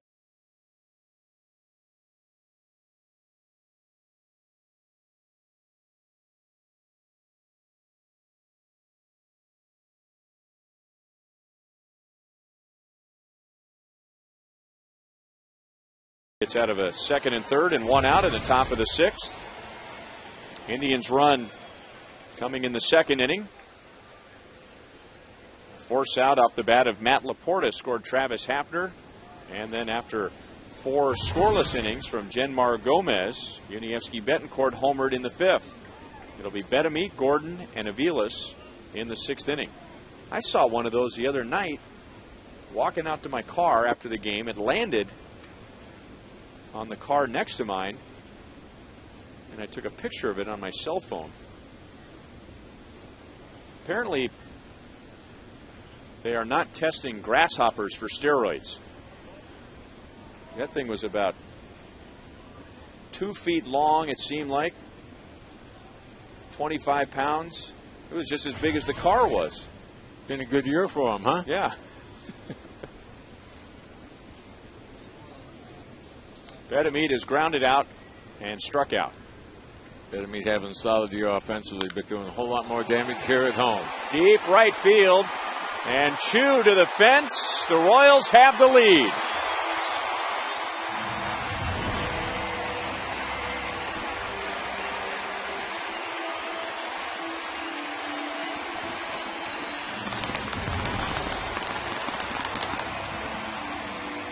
Before the 5th inning tonight, Genmar Gomez had allowed 1 home run in 27 1/3 innings, and now he's given up 2 in the last 2 innings. Well, Bedemeat loves hitting this ballpark, better than 400 on the year, and loves to hit the fastball. Power zone for him just barely on the inner half. Now it's in the Royals bullpen.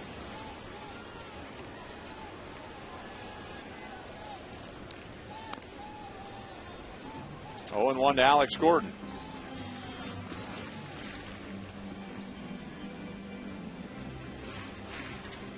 He really gets his hands through the zone, doesn't he? Nice finish.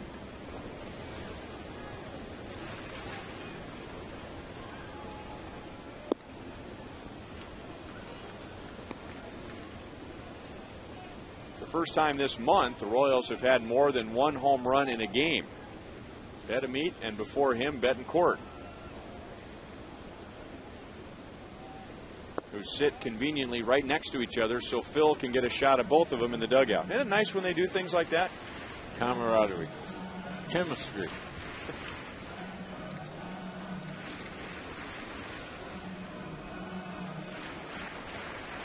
Attaway, Phil. Phil's on a roll this homestand. Yeah, he's hot. Yeah. And very modest about it. All of our guys are modest. Alex is grounded out, lined out to left field. Change up, and the count is 2 balls, 2 strikes. Royals, Split, have not scored more than 4 runs in their last 13 games. Good to see him break out a little bit here tonight after Sunday afternoon. Just 1 run on 4 hits, even though they walk out with a win. Marson just went out to visit with Gomez. Want to make sure the young guy does not get rattled here. Still having an outstanding game.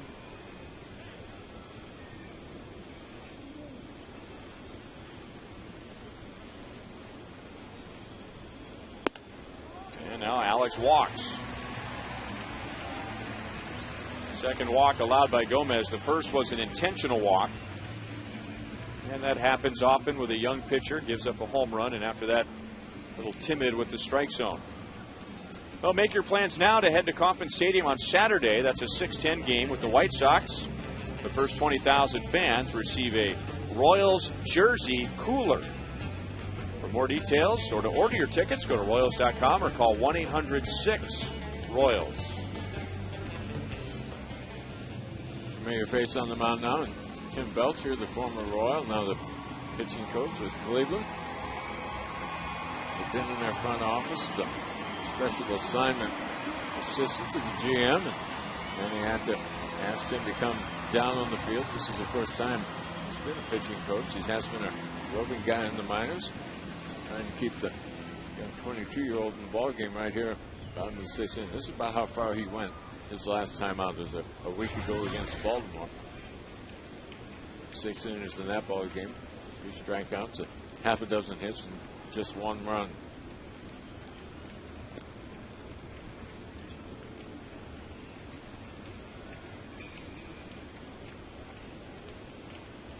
So Alex at first, nobody out. Mike Aviles is 0 for 2.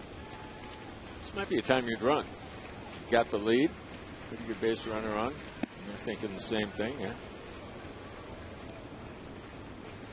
I was always afraid to pitch out in case they were not running. Because I figure, well, you won't go back to back with that. If you thought about it before, maybe this would be a good time.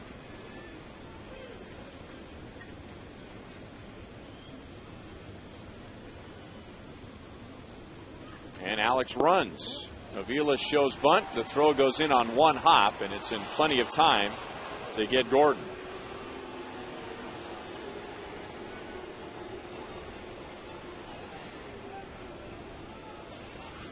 That was Just didn't get a real good jump right here. Had average lead. That ball one hop into second base, bounced up high enough, but that throw there early enough that Donald's not only able to make the grab about thigh high, but apply the tag.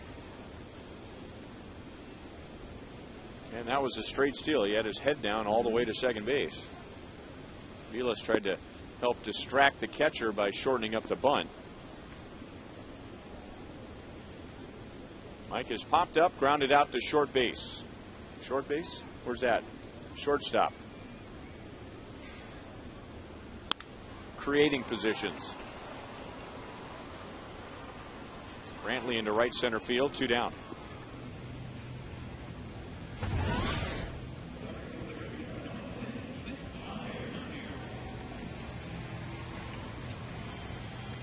So Gomez down 2-1 in the 6th inning. He does not have a major league loss. 3-0 with a 1.54 when the game started. And he's given up 2 runs on 7 hits. A solo home run to Betancourt in the 5th and a solo home run to Betanmeet here in the 6th. Meyer lost the grip with one of his hands and is down 0-1.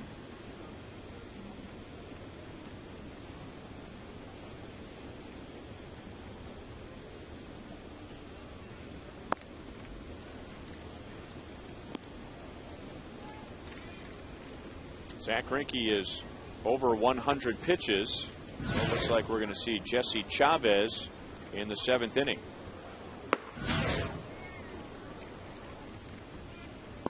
Royals are playing another close game. Remember, all of their wins in this month have been 1-run wins. And 10 of their last 13 games have been decided by 2 runs or less, win or lose. 2-2. Well thrown by Gomez right there. They had been staying away from Meyer. And I thought they might stay that way because they'd given up the home run earlier in the inning. Figure maybe getting a little bit later, maybe a little bit velocity is lost, so you want to be careful. Anytime you get this point in the ball game, stay away, because if you make a mistake, you usually stay in the ballpark. And got him with a changeup down and away. 3 strikeouts for Gomez, but he leads the mound down by 1. With the Indians in front in the bottom of the 5th, Yuniesky Betancourt tied it with a home run, and the Royals go in front.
Honda highlights in the 2nd inning. This ground ball to the right side was not enough for a double play, so Travis Hafner scored on the ground ball from Matt Laporta. 1-0 Indians until the bottom of the 5th. And Yuniesky Betancourt adds to his career high with his 11th home run of the year. And then in the 6th inning, Wilson Betanmeet leading off. A long home run to right. And the Royals are in front 2-1. trying to help Zach Greinke win his 8th game of the year. And that was Ned Yost at the end of the last inning telling Zach basically your night is over after 105 pitches. So Chevy call to the bullpen, and it's Jesse Chavez in the 7th. Chavez out of the Royals bullpen, probably 7th inning man now, probably for 1 inning tonight. Comes in for the 7th time this year. He did get in 1 game against New York over the weekend. He worked a couple innings here on Friday night, picked up Kyle Davies. Royals won that one by a run. It's been solid in this handful of games so far. He'll get the 9 1-2 hitters. 1 ball, 1 strike to Lou Marson. He has grounded out twice. One of the better defensive plays tonight. Yuniesky Betancourt running up the middle on a high chop from Marson. And now he grounds it to Keela. He goes to the bag himself, 1 away.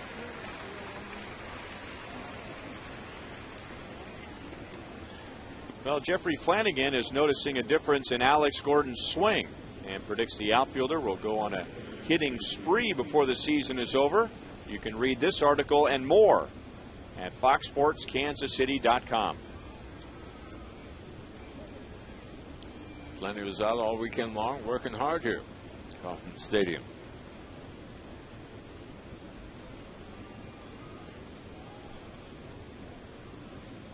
Michael Brantley with 1 out and bunts it foul off of 3rd.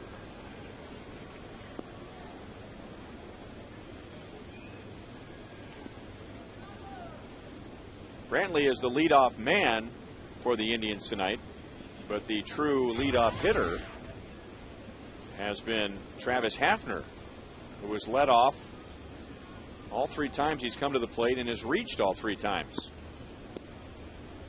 And running the bases like a leadoff man. Trying to score from first base back in the 6th inning and was stopped at the last minute by 3rd base coach Steve Smith.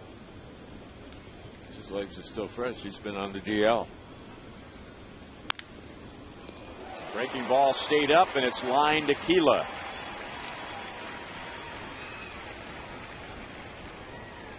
Breaking ball stayed up. Brantley stayed on top of it. Pretty good hack right there. Fortunately, the Royals heading played just right. Ball had a little bend on it, too. See it start to hook away from Keela.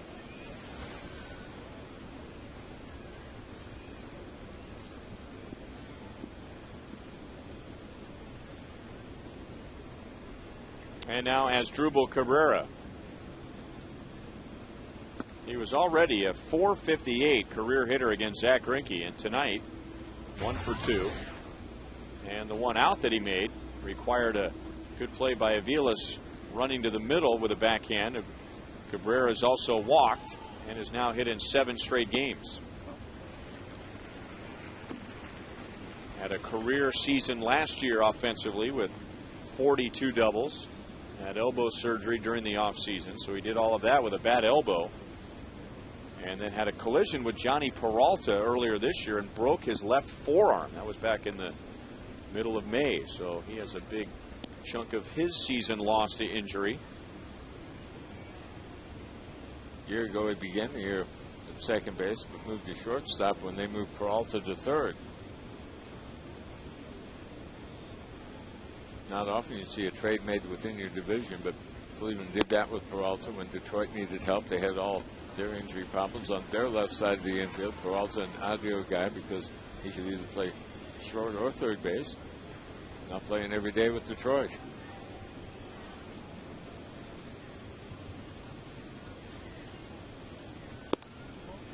And Cabrera walks. So he has walked twice tonight and now on base for the 3rd time. We were telling you earlier as we were looking at the Indians lineup how many players have been acquired from other teams, and Cabrera coming over from the Mariners. They got him for Eduardo Perez. The Mariners were looking for an experienced right-hand bat, and Cabrera became expendable because of Yuniesky Betancourt, who was firmly entrenched as the Mariners' everyday shortstop. They had just signed him to a long-term contract. So they allowed Cabrera to depart by way of a trade. And before that season was even over, when they made the trade, Eduardo Perez was out of the game. And now the guy standing at the plate is a former Seattle Mariners farmhand, Shin-Soo Choo.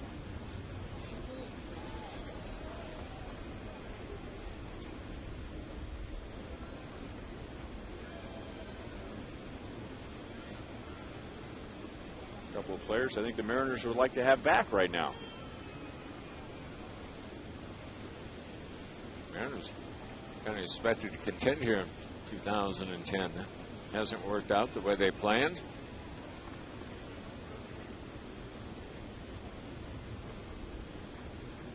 That they're kind of the trendy pick, maybe to even win the division. Some of the moves they've made late last year and this past off year. Looked like good moves to me. I thought so. They led the league in ERA last year, and they add Cliff Lee. I mean, you figure you're only going to get better. Struggled on offense, but they added some speed with Sean Figgins. You figured Milton Bradley would have a better year this year than he did last year. Now back-to-back walks with 2 outs. And that means Travis Hafner comes to the plate. And Bob McClure goes to the mound. Well, this is going to be the matchup. It's going to be Chavez against Hafner. Royals don't have their left-hander, Dusty Hughes, warming in the bullpen, so it'll be our righty against their lefty. Go over the scouting report. Make sure right now with this ball game on the line late, you know exactly how you're going to attack.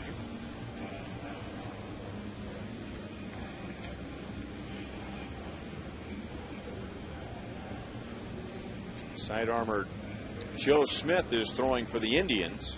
So it looks like that's who the Royals will see in the bottom of the 7th as Jenmar Gomez is over 100 pitches.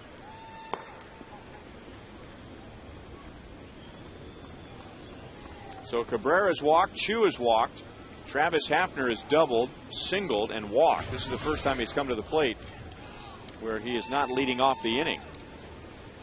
And he has scored the only run.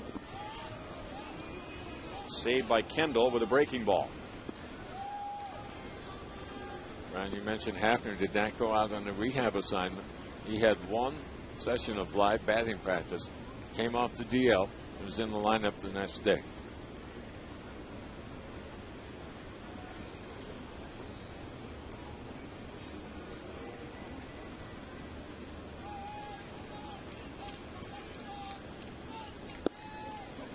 One ball, 1 strike. We were talking about Hafner's shoulder problems a few innings ago. Went on the disabled list in 2008 because of the shoulder. Surgery after the season. On the DL last year because of the right shoulder. On the DL this year because of the right shoulder. And that would be his front shoulder, his lead shoulder. And that ball gets away from Kendall, rolls to the Royals dugout, almost in the dugout. Cabrera moves up to third base, and Choo to second. Not often you see one get by Kendall. It's down and in the feet of the left-handed hitter. That's the slider. Didn't get over completely in front of it. That ball went off the side of his glove and bounded to his right. And the Royals are not going to mess around with Travis Hafner. Right now is not the hitter that he was a few years ago, but we still have to look at his career numbers as opposed to who is waiting on deck, Jason Nix. And the Royals will load the bases. They have a force at every base. And if the Indians are going to score in this inning, the Royals are going to make Jason Nix come through.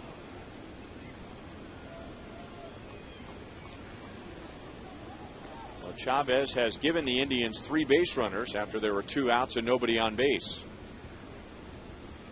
You have to feel pretty confident that your guy can come back and find the strike zone after your walk too. Really, you intentionally pass that next one. Fastball for a strike at 95.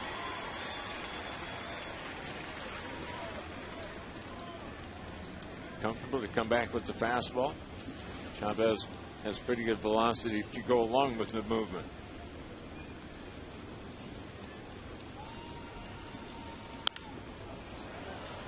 might have been out of the strike zone. 0-2. See how far out of the zone it probably was. It looks like Kendall wanted the ball up anyhow. A little higher set up behind the plate. The ball was out of the zone. That's where you go to your scouting report. If the guy is out of the zone, if you'll chase, will it be high fastball, will it be low breaking ball, or will it be both?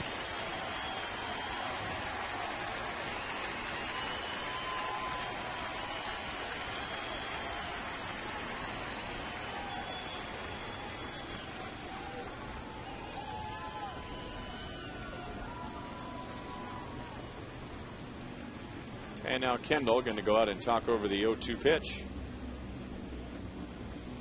You got several of them to work with right here. I don't think you throw anything in the strike zone. Just decide, do you want fastball, do you want breaking ball? And if he goes with the slider, will Chavez be confident enough to go with his best slider? He's already thrown one past Kendall in this inning. Well, your best one is going to be down, and down and away from a right-handed hitter. That's where you get the best leverage point on the release. On the corner, got him looking. So Chavez and the Royals survive a scare in the 7th inning and still lead 2-1.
Strikeout.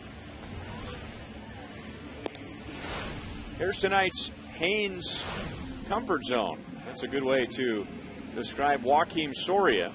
He has 26 consecutive save opportunities. That's the Major League's longest current streak. He has saved all of the Royals' wins here in August, which are all one-run games, and getting loose as the Royals lead by 1 into the bottom of the 7th inning tonight. And his conversion rate, if you go back to the end of July of 3 years ago, is second only to Mariano Rivera. Chevy call to the bullpen. Here's right-hander Joe Smith for the Indians.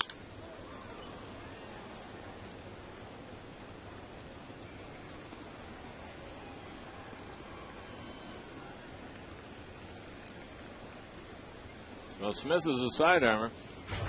This is Justin Hermano, the 28-year-old right-hander. Talk about guys coming from different teams. He came over from Japan. Apparently, fastball, curveball from him. Smith was warming up, but Hermano, the late entry into the ball game. Yeah, where did he come from? Japan. Just his 7th appearance. Royals haven't seen him before. I mean, Smith was warming up when Nix came to the plate, wasn't he? The final out of the last inning. Betancourt trying to bunt his way on. Laporta able to keep his foot on the bag as he was falling down. So Uni is 1 for 3. Betancourt's a good idea to bunt, try to get on base, but right here, get it a little farther away from the guy in the middle of the diamond. Trying to roll it up the third base line or a little bit closer to it. You have to get it by the pitcher to give it much of an opportunity to beat that throw to first. He's out by about a step and a half.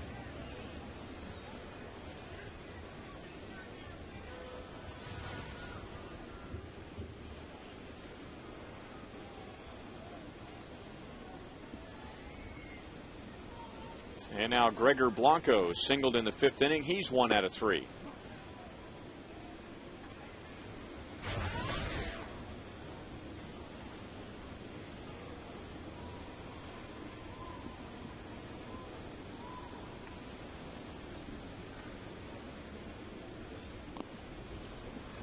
Oh, and 2.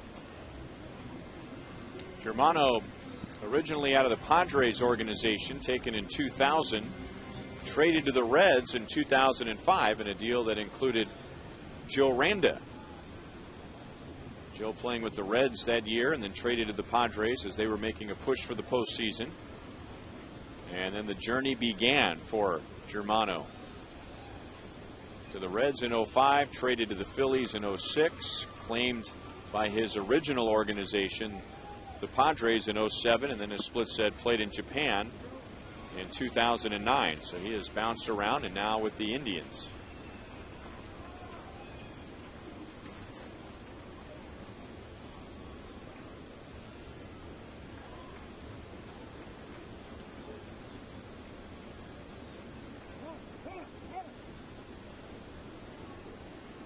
Blanco was granted timeout, but he may have gotten a little lecture from home plate umpire Kerwin Danley about how late he called timeout.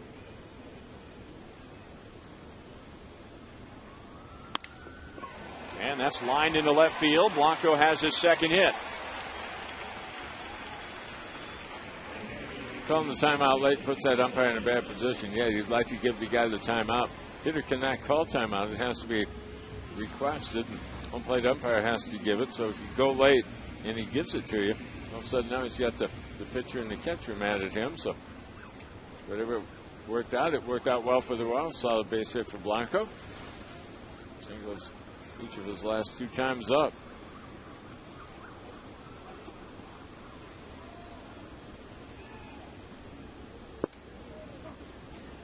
A strike to Jason Kendall. He is 0 for 3.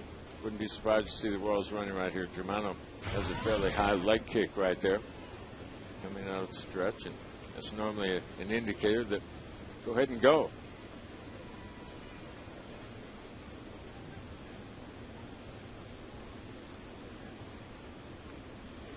Not running, and Kendall pops it up. Donald sprints out and makes the play for the second out.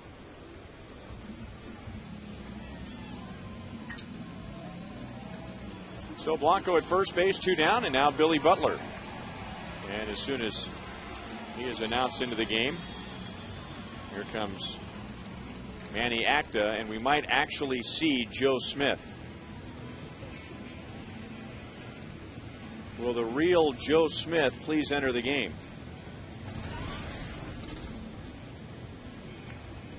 And he will. And he'll get Billy Butler with a runner at first and 2 down.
Gregor Blanco at first base and 2 down. Billy Butler is coming up. Before he does that, we'll take our final look at tonight's You Call It, presented by Sprint. And with Brian Bullington pitching 8 scoreless innings, allowing just 2 hits on Sunday. If that's the best start for the Royals this year, what was the second best start? And 53% going with Bruce Chen and his outing on July the 3rd at the Angels. We'll see him tomorrow against Fausto Carmona. That is also a 7:10 game. Hy-Vee Royals Live with Joel begins at 6:30.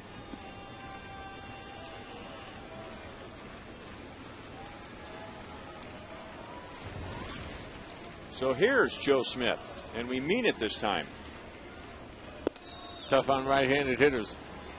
Sidearm action comes in for the 36th time this year. The number that jumps out is at 208 batting average against.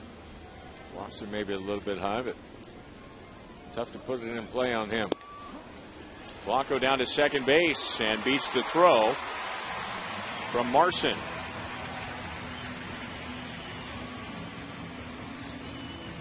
That makes Blanco 6 out of 6 since joining the Royals.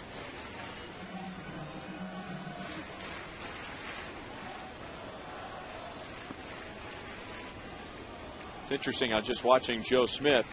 Before he got back on the rubber, he left the mound to moisten his fingers. And the old habits die hard. Pitchers don't have to do that anymore. Unless this is the first year that they haven't had to do that, so that's going to take a while to kind of get over that habit. Prior to this year, unless the umpires allowed the pitchers to do it on a windy day or a cold day, if a pitcher went to his mouth on the dirt, that was an automatic ball in the count. Billy is out, and a ground ball to the left side, and the Royals are finished in the 7th inning. On to the 8th, still 2-1 KC.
One with a couple of solo home runs tonight.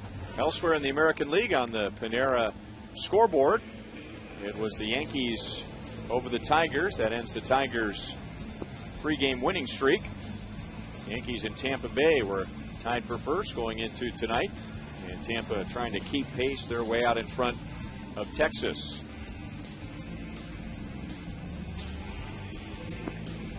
Boston has shut out the Angels.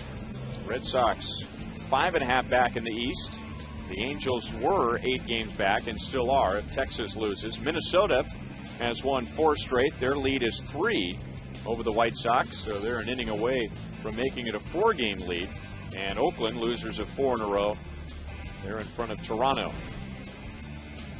8th inning man for the Royals is Blake Wood. He comes on for the 38th time this year. Opened the season at AAA Omaha. 10 holds. This will be hold number 11 if he can get through the inning.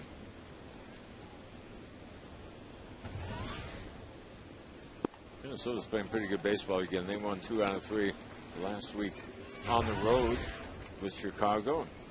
Handling them pretty well again this week at home. Somebody needs to stay close to them and make this a race. With Detroit falling back like they have.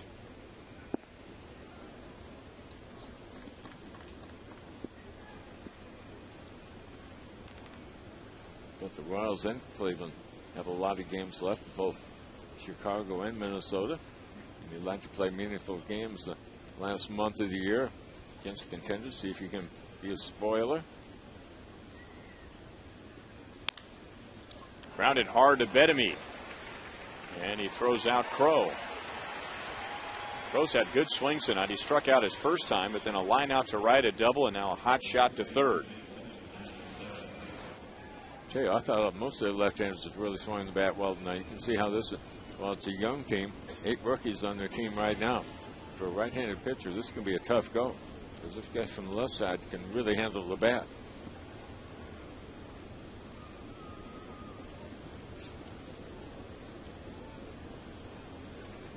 And now Matt Laporta, who is one of the biggest outs for Zach Greinke tonight. Back in the 6th inning. In a 1-1 tie with 1 out and a runner at first. Trevor Crow doubled to put runners at second and third. But Zach got Laporta to ground out to third. And Jason Donald to fly out to right. And then in the bottom of the 6th, the Royals took the lead on the Bedemy home run. So Laporta 0 for 2 tonight. That makes him 0 for his last 21. He has driven in a run with a ground ball.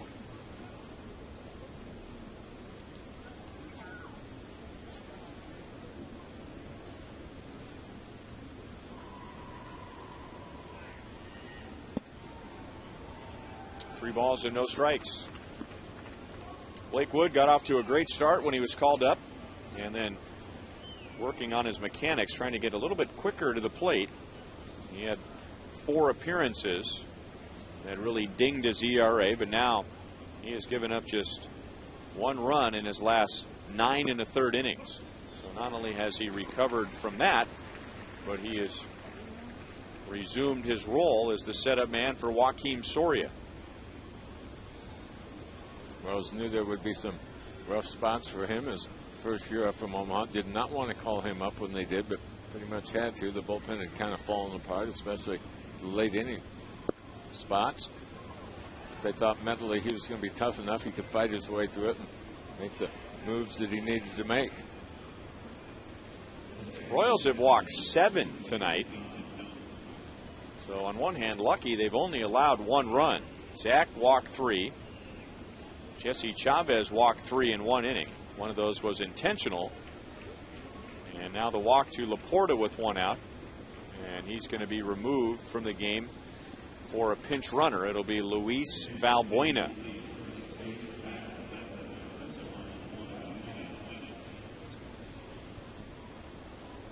So if you're the Indian split, you figure they're going to go for all the marbles here in the 8th inning rather than take their chances against Joakim Soria in the 9th. Well, it's really tough to sit back and wait for things to happen when you're in the lower third of your batting order like they are right now. With all those guys, the best opportunity that you can to drive in that run. Grounded to third. Bedemy is going to go to second base. Low throw is handled by Aviles. So usually we're talking about a first baseman who saves errors with throws in the dirt. This time it was the Royals' second baseman. Well, this is a tough play for Bedemy. He has to charge hard. He's playing fairly deep at third base, but right there he is inside the base path. That is a throw across his body. So I think if you're Aviles, you anticipate a bad throw from third.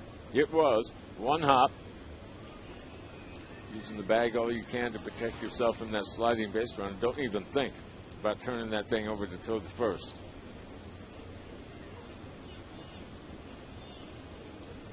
And now Shelley Duncan is going to bat for the catcher Lou Marson.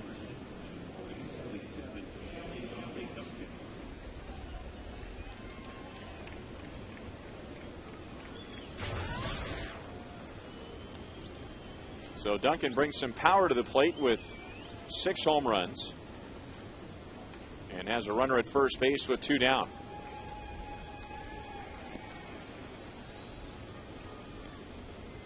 He comes to the plate here, however, 0 for his last 18.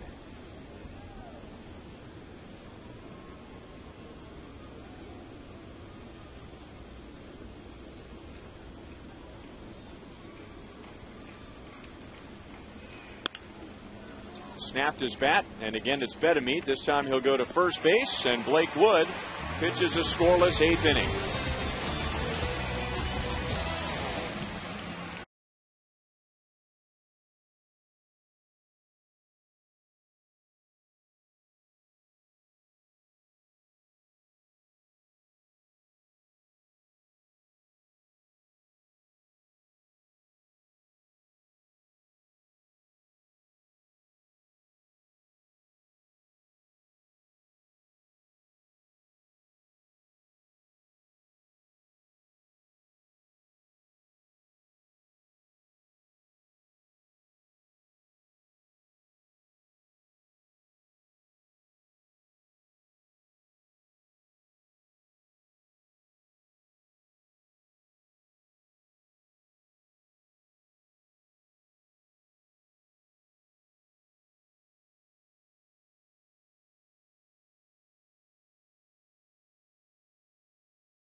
The game on Boulevard Royals Live. We will break down the action from tonight's game. Talk about CLE AT KCA's night offensively and defensively. The bullpen so far getting out of some jams, including Jesse Chavez. We'll look at Zach Greinke and much more, including Jeff Montgomery analysis. We'll see you on Boulevard Royals Live after the game. Ryan? Okay, thank you, Joel. Changes for the Indians before we get to the bottom of the 8th. Shelley Duncan will go into first base, and Chris Jimenez behind the plate. And the new pitcher is left-hander Rafael Perez. They bring the left-hander in because the Royals will have a couple lefties and a switch hitter up here on the bottom of the 8th inning. Perez comes on for the 53rd time this year. Now, normally you'd think he's going to be very good against left-handed hitters, but opponents hitting .295 against him. Lefties are hitting .293. A year ago, they hit better than .400. So just playing the left against left, even though the numbers maybe don't support that.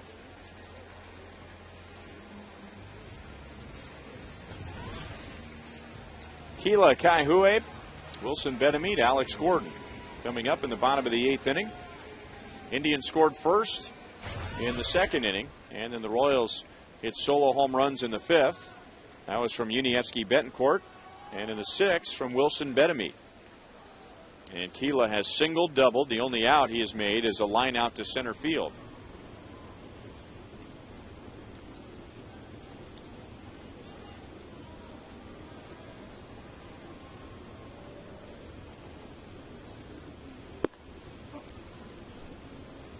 Oh and 1. CLE hangs in pretty well against lefties. 3 for 13 so far this year. Whereas primarily fastball slider. We use the changeup, but not all that often. Cabrera charges in from short. That was a long run for him. He was playing pretty much up the middle and gets CLE for the first out. And now Wilson Bedemeet, who will bat right-handed against Perez. As a left-hand batter in the 6th inning, he produced tonight's Chevy play of the game. Good fastball hitter from both sides of the plate. Really good on the inner half as a left-handed hitter.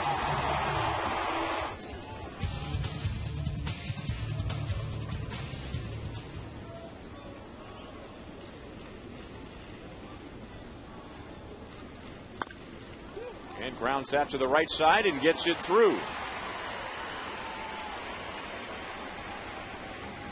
Bettamy continues to hit well at Kauffman Stadium. He was at .400 when the game began, and now 2 out of 4 tonight.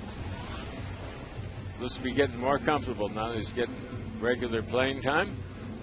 Ball down and on the other half plate. Didn't try to do too much with it, just cover it and work the ball the opposite way. The right side of the infield was wide open.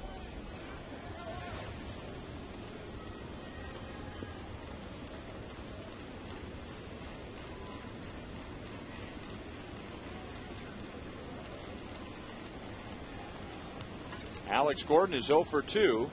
He has reached with a walk. And Perez misses low.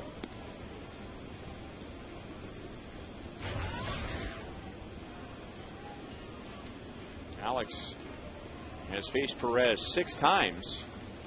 He has 2 hits and 3 walks.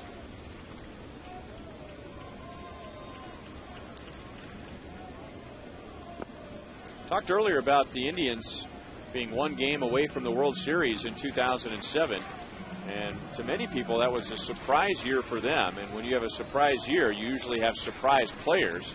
And Rafael Perez was one of those. He just seemed to come out of nowhere in 07.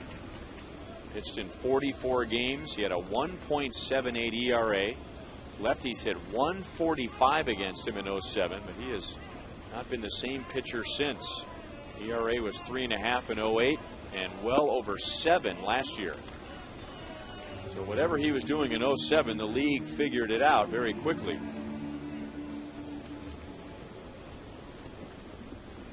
Right, how much of that is this Central Division? It seems like the thought process is if we can get 500, we're going to be close. So all of a sudden now you have a better opportunity to be that surprise team. You don't have to be the team that's loaded maybe to get 95 wins in a campaign. Get to 500 and they say, well, if things break right, maybe 85 will win it.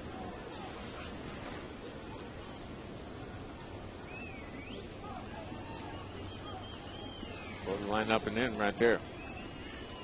I think for a lefty to be effective against a left-handed hitter, you've got to be able to do that.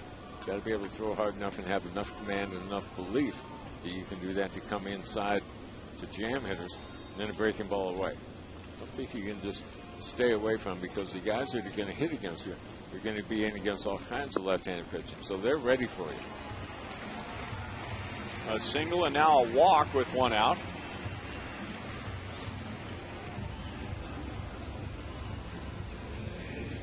I didn't realize it until my career was over and I talked to hitters more frequently, guys on different teams, and everybody's afraid of the breaking ball from a left-hander.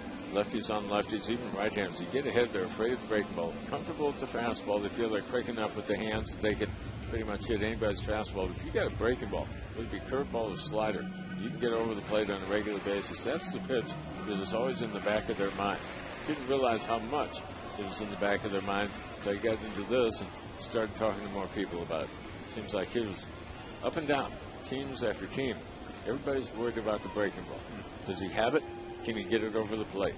And if he can, all of a sudden the hitter has a new problem.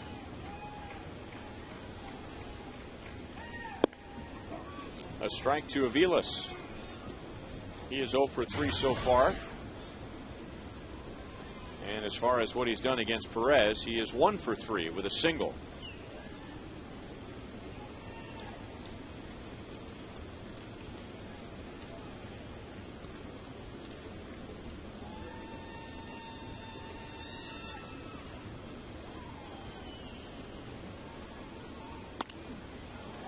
Up the right field line and foul. Just missed by a fan that brought his glove, and I don't think if he comes to every game the Royals play for the rest of his life, I don't know if he'll have an easier play than that one.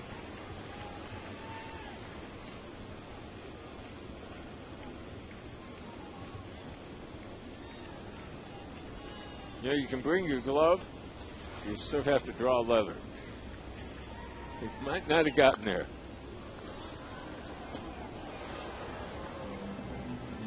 I mean, he did most of everything right. Like get a seat in the front row, bring your glove. Yeah, but might want to use the pocket of the glove.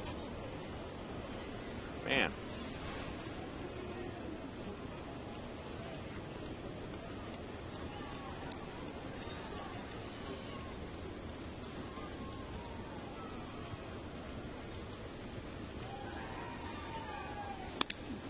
That's a broken bat.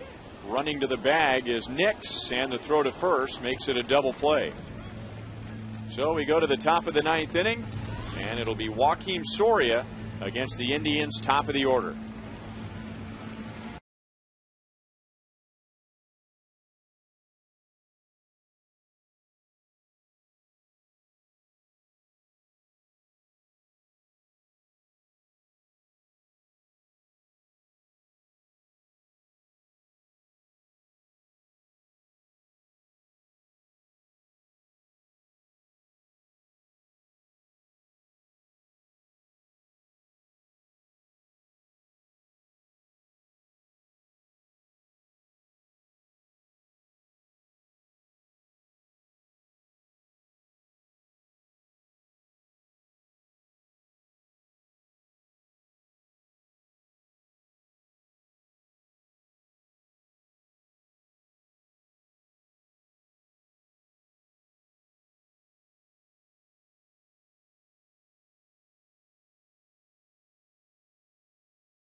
Getting home runs from Betancourt and Betemit in the 5th and 6th innings, and now Joakim Soria against Brantley, Cabrera, and Chu.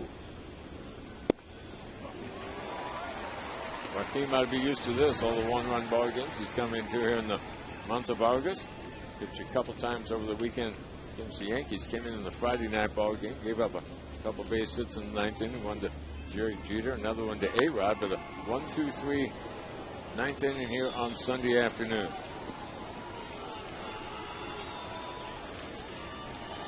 He has converted 26 consecutive save opportunities. That's a Royals team record, 2 more than Jeff Montgomery back in 1993. Brantley is 0 for 4. He has made 2 hard outs tonight, both times to the right side, and he just fouled off to the right side. He has grounded hard to Keela at first base, and he is lined to first base.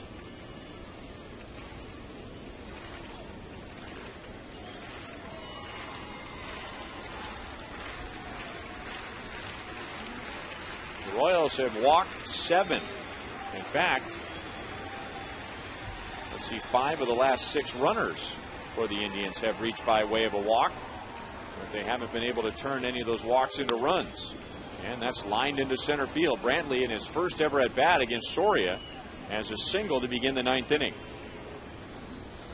And if you're the Royals, he's the last guy you want on base to open this inning.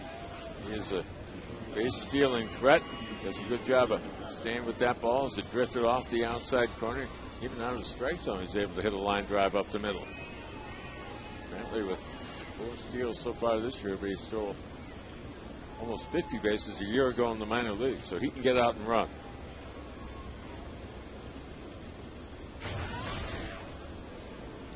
Cabrera's walked twice and single. Ball 1 from Soria.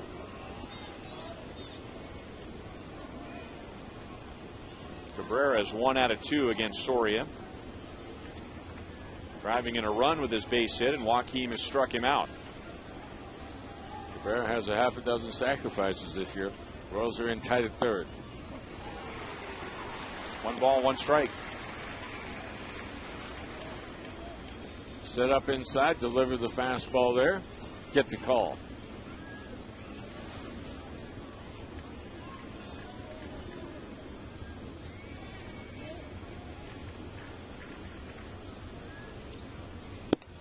Did he go?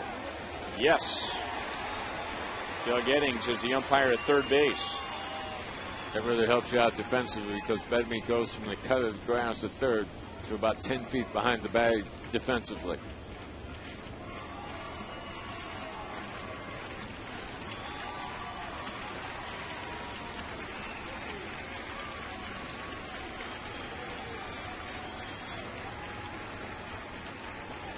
Brantley not running, and it's 2 balls, 2 strikes to Cabrera.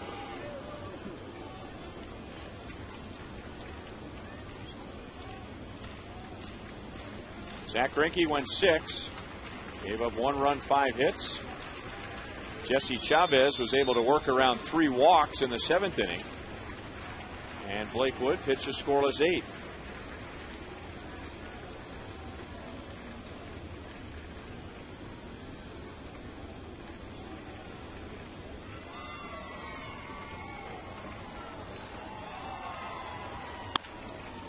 Grounded deep short. Betancourt backhands. A long throw to first. And a great stretch by Keila Kaihue.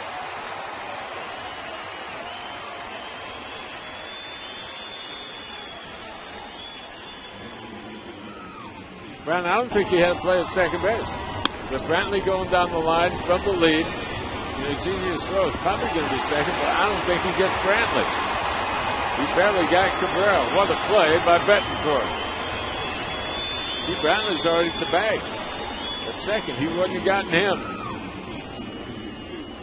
That's pretty heads-up play.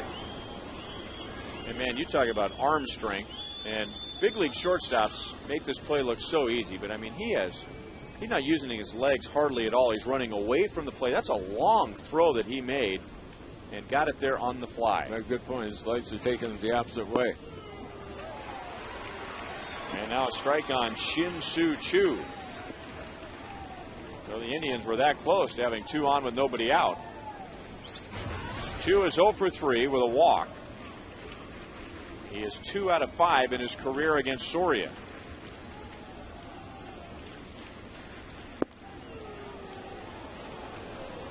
Just missed outside, 1-1. Infield's playing back. Everybody needs to be aware of that man on second base. Knock down any ball you can. You keep it in the infield. And the outfield is very shallow for Choo, who does hit for power. 2 balls and 1 strike. 14 home runs, 23 doubles, and 2 triples. The Royals are set up in the outfield to be in good position for a ground ball and a possible throw to the plate. If the ball hits a gap, it's going to be very difficult for the Royals outfield to cut it off.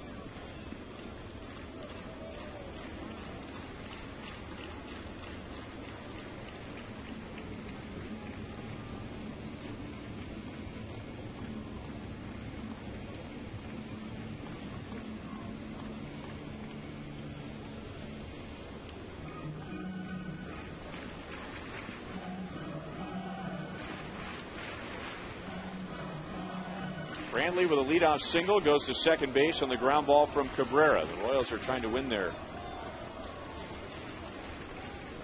6th game in the month of August. All wins this month have been by 1 run.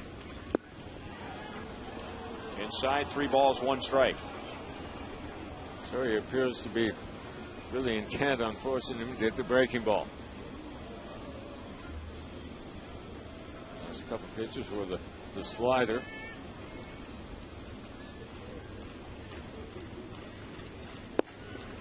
On the corner. 3-2. Thing about Sorian's command, he does not have to give in just to throw a strike. He can still go ahead and try to thread a corner. You have a base open, but then you face Hafner. If you can get two, you can go ahead and pitch around Hafner. And we'll do it again.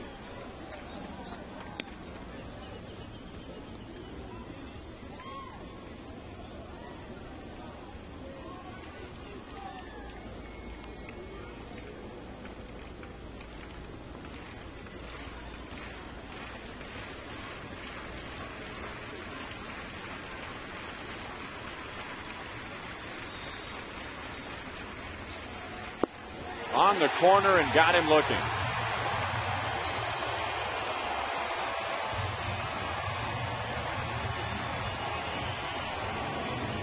Royals might have got a break on that last call. Chu thought it was outside. The Royals thought otherwise. Chu was a strikeout candidate, but normally it's a swing and not miss, not a called out. Back in the 7th inning with Jesse Chavez on the mound. And with runners at 2nd and 3rd and 2 down, the Royals walked Travis Hafner. The count was 2 balls and 1 strike, and they made Jason Nix beat them, not Hafner. And Ned Yost, right after the strikeout of Shin-Soo Choo, went out to the mound to talk with Kendall and Sori about what they want to do with Hafner this time. And it wasn't a very long talk.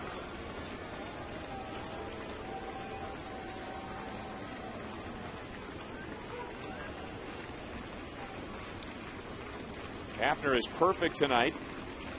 Doubled leading off the 2nd inning and scored the Indians' run. That gave them a 1-0 lead until the 5th inning. He singled leading off the 4th inning and walked leading off the 6th. So he was the first man up in his first 3 plate appearances. And then with the 2 runners in scoring position in the 7th, the Royals put him on intentionally.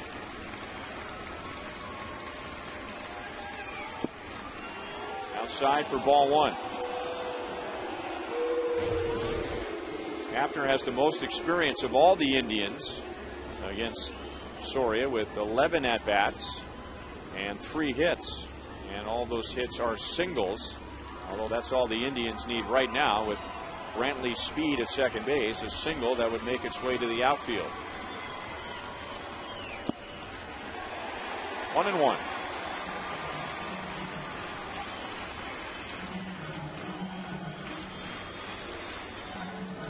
Hafner on Sunday against the Seattle Mariners had the biggest hit for the Indians, a grand slam in his first day back from being on the disabled list.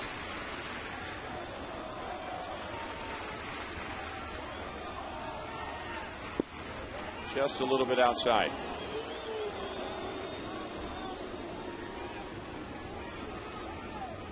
So far they're working both sides of the plate, away, in, and that last one away.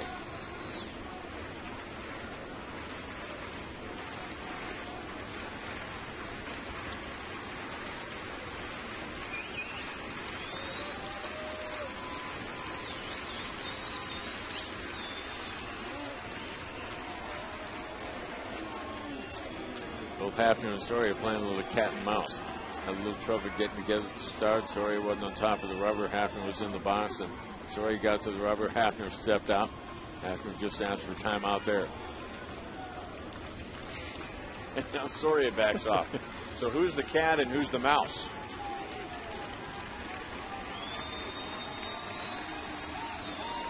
Now we're ready. And Hafner misses a changeup down and away. So he was geared up with the fastball and was out in front. Well, there's that cat.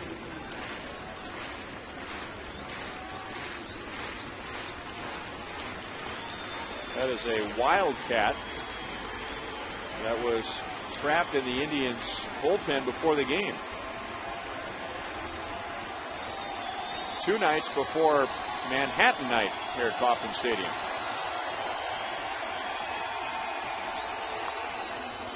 Fouled away, still 2-2. Now the gun said 96. I don't think we've seen Joaquim Soria throw 96. It is generally believed that the radar gun here at Kauffman Stadium is what some would call a hot gun. A little bit on the high side, but either way, Hafner didn't get around on the fastball. Joaquin Northern about 92 miles an hour, but it's an easy release point. The ball sneaks up on the hitters.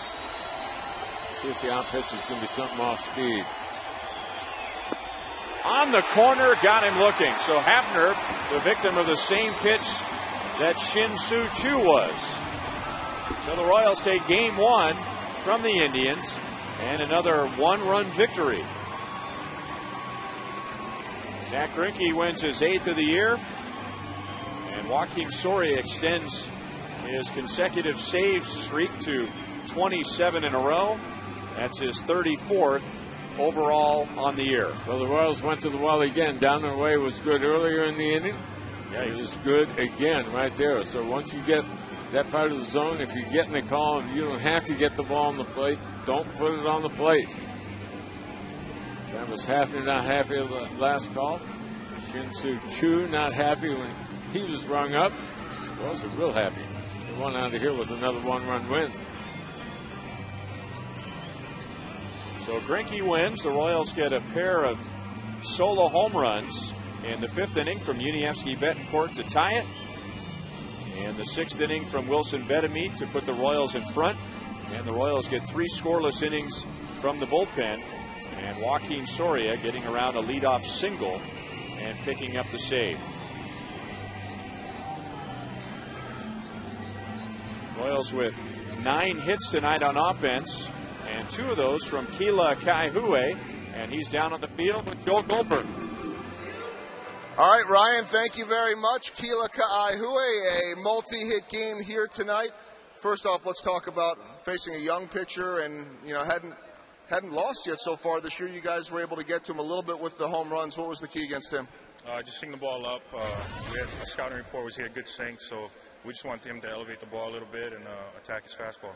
I know that you've been itching to try to get a little something going and finally get a little something going over the weekend, and then a couple more hits tonight and hit the ball hard as well. Do you feel like it's coming around a little bit? Yeah, I think I've just got to settle down a little bit and let the game come to me a little bit. Yeah, things are working out. You know, it's interesting. You look at this roster right now. I think there's 8 of you that played at one point or another this year in Omaha. How much does that help the comfort level, knowing that about a third of you were together down in Omaha? It's good. I mean, even before Omaha, a lot of us played together, and I think the chemistry right now is coming together. And finally, you talk about guys like Butler and guys like Gordon and Mitch. You guys played together at Vilas over the years. How about defensively tonight, too? I know that you take a lot of pride in that, and a couple of really big plays there first. Yeah, I mean, anything to help the team. Defensively, you can't really let down, and I was fortunate enough to make those plays. All right, nice job tonight, Keila. Thank you. All right, that is Keila Kaihue. A couple of hits, nice defense. Let's go back upstairs to you guys. All right, thank you, Joel. So the Royals have won 6 of their last 8 games at Kauffman Stadium. They take game 1.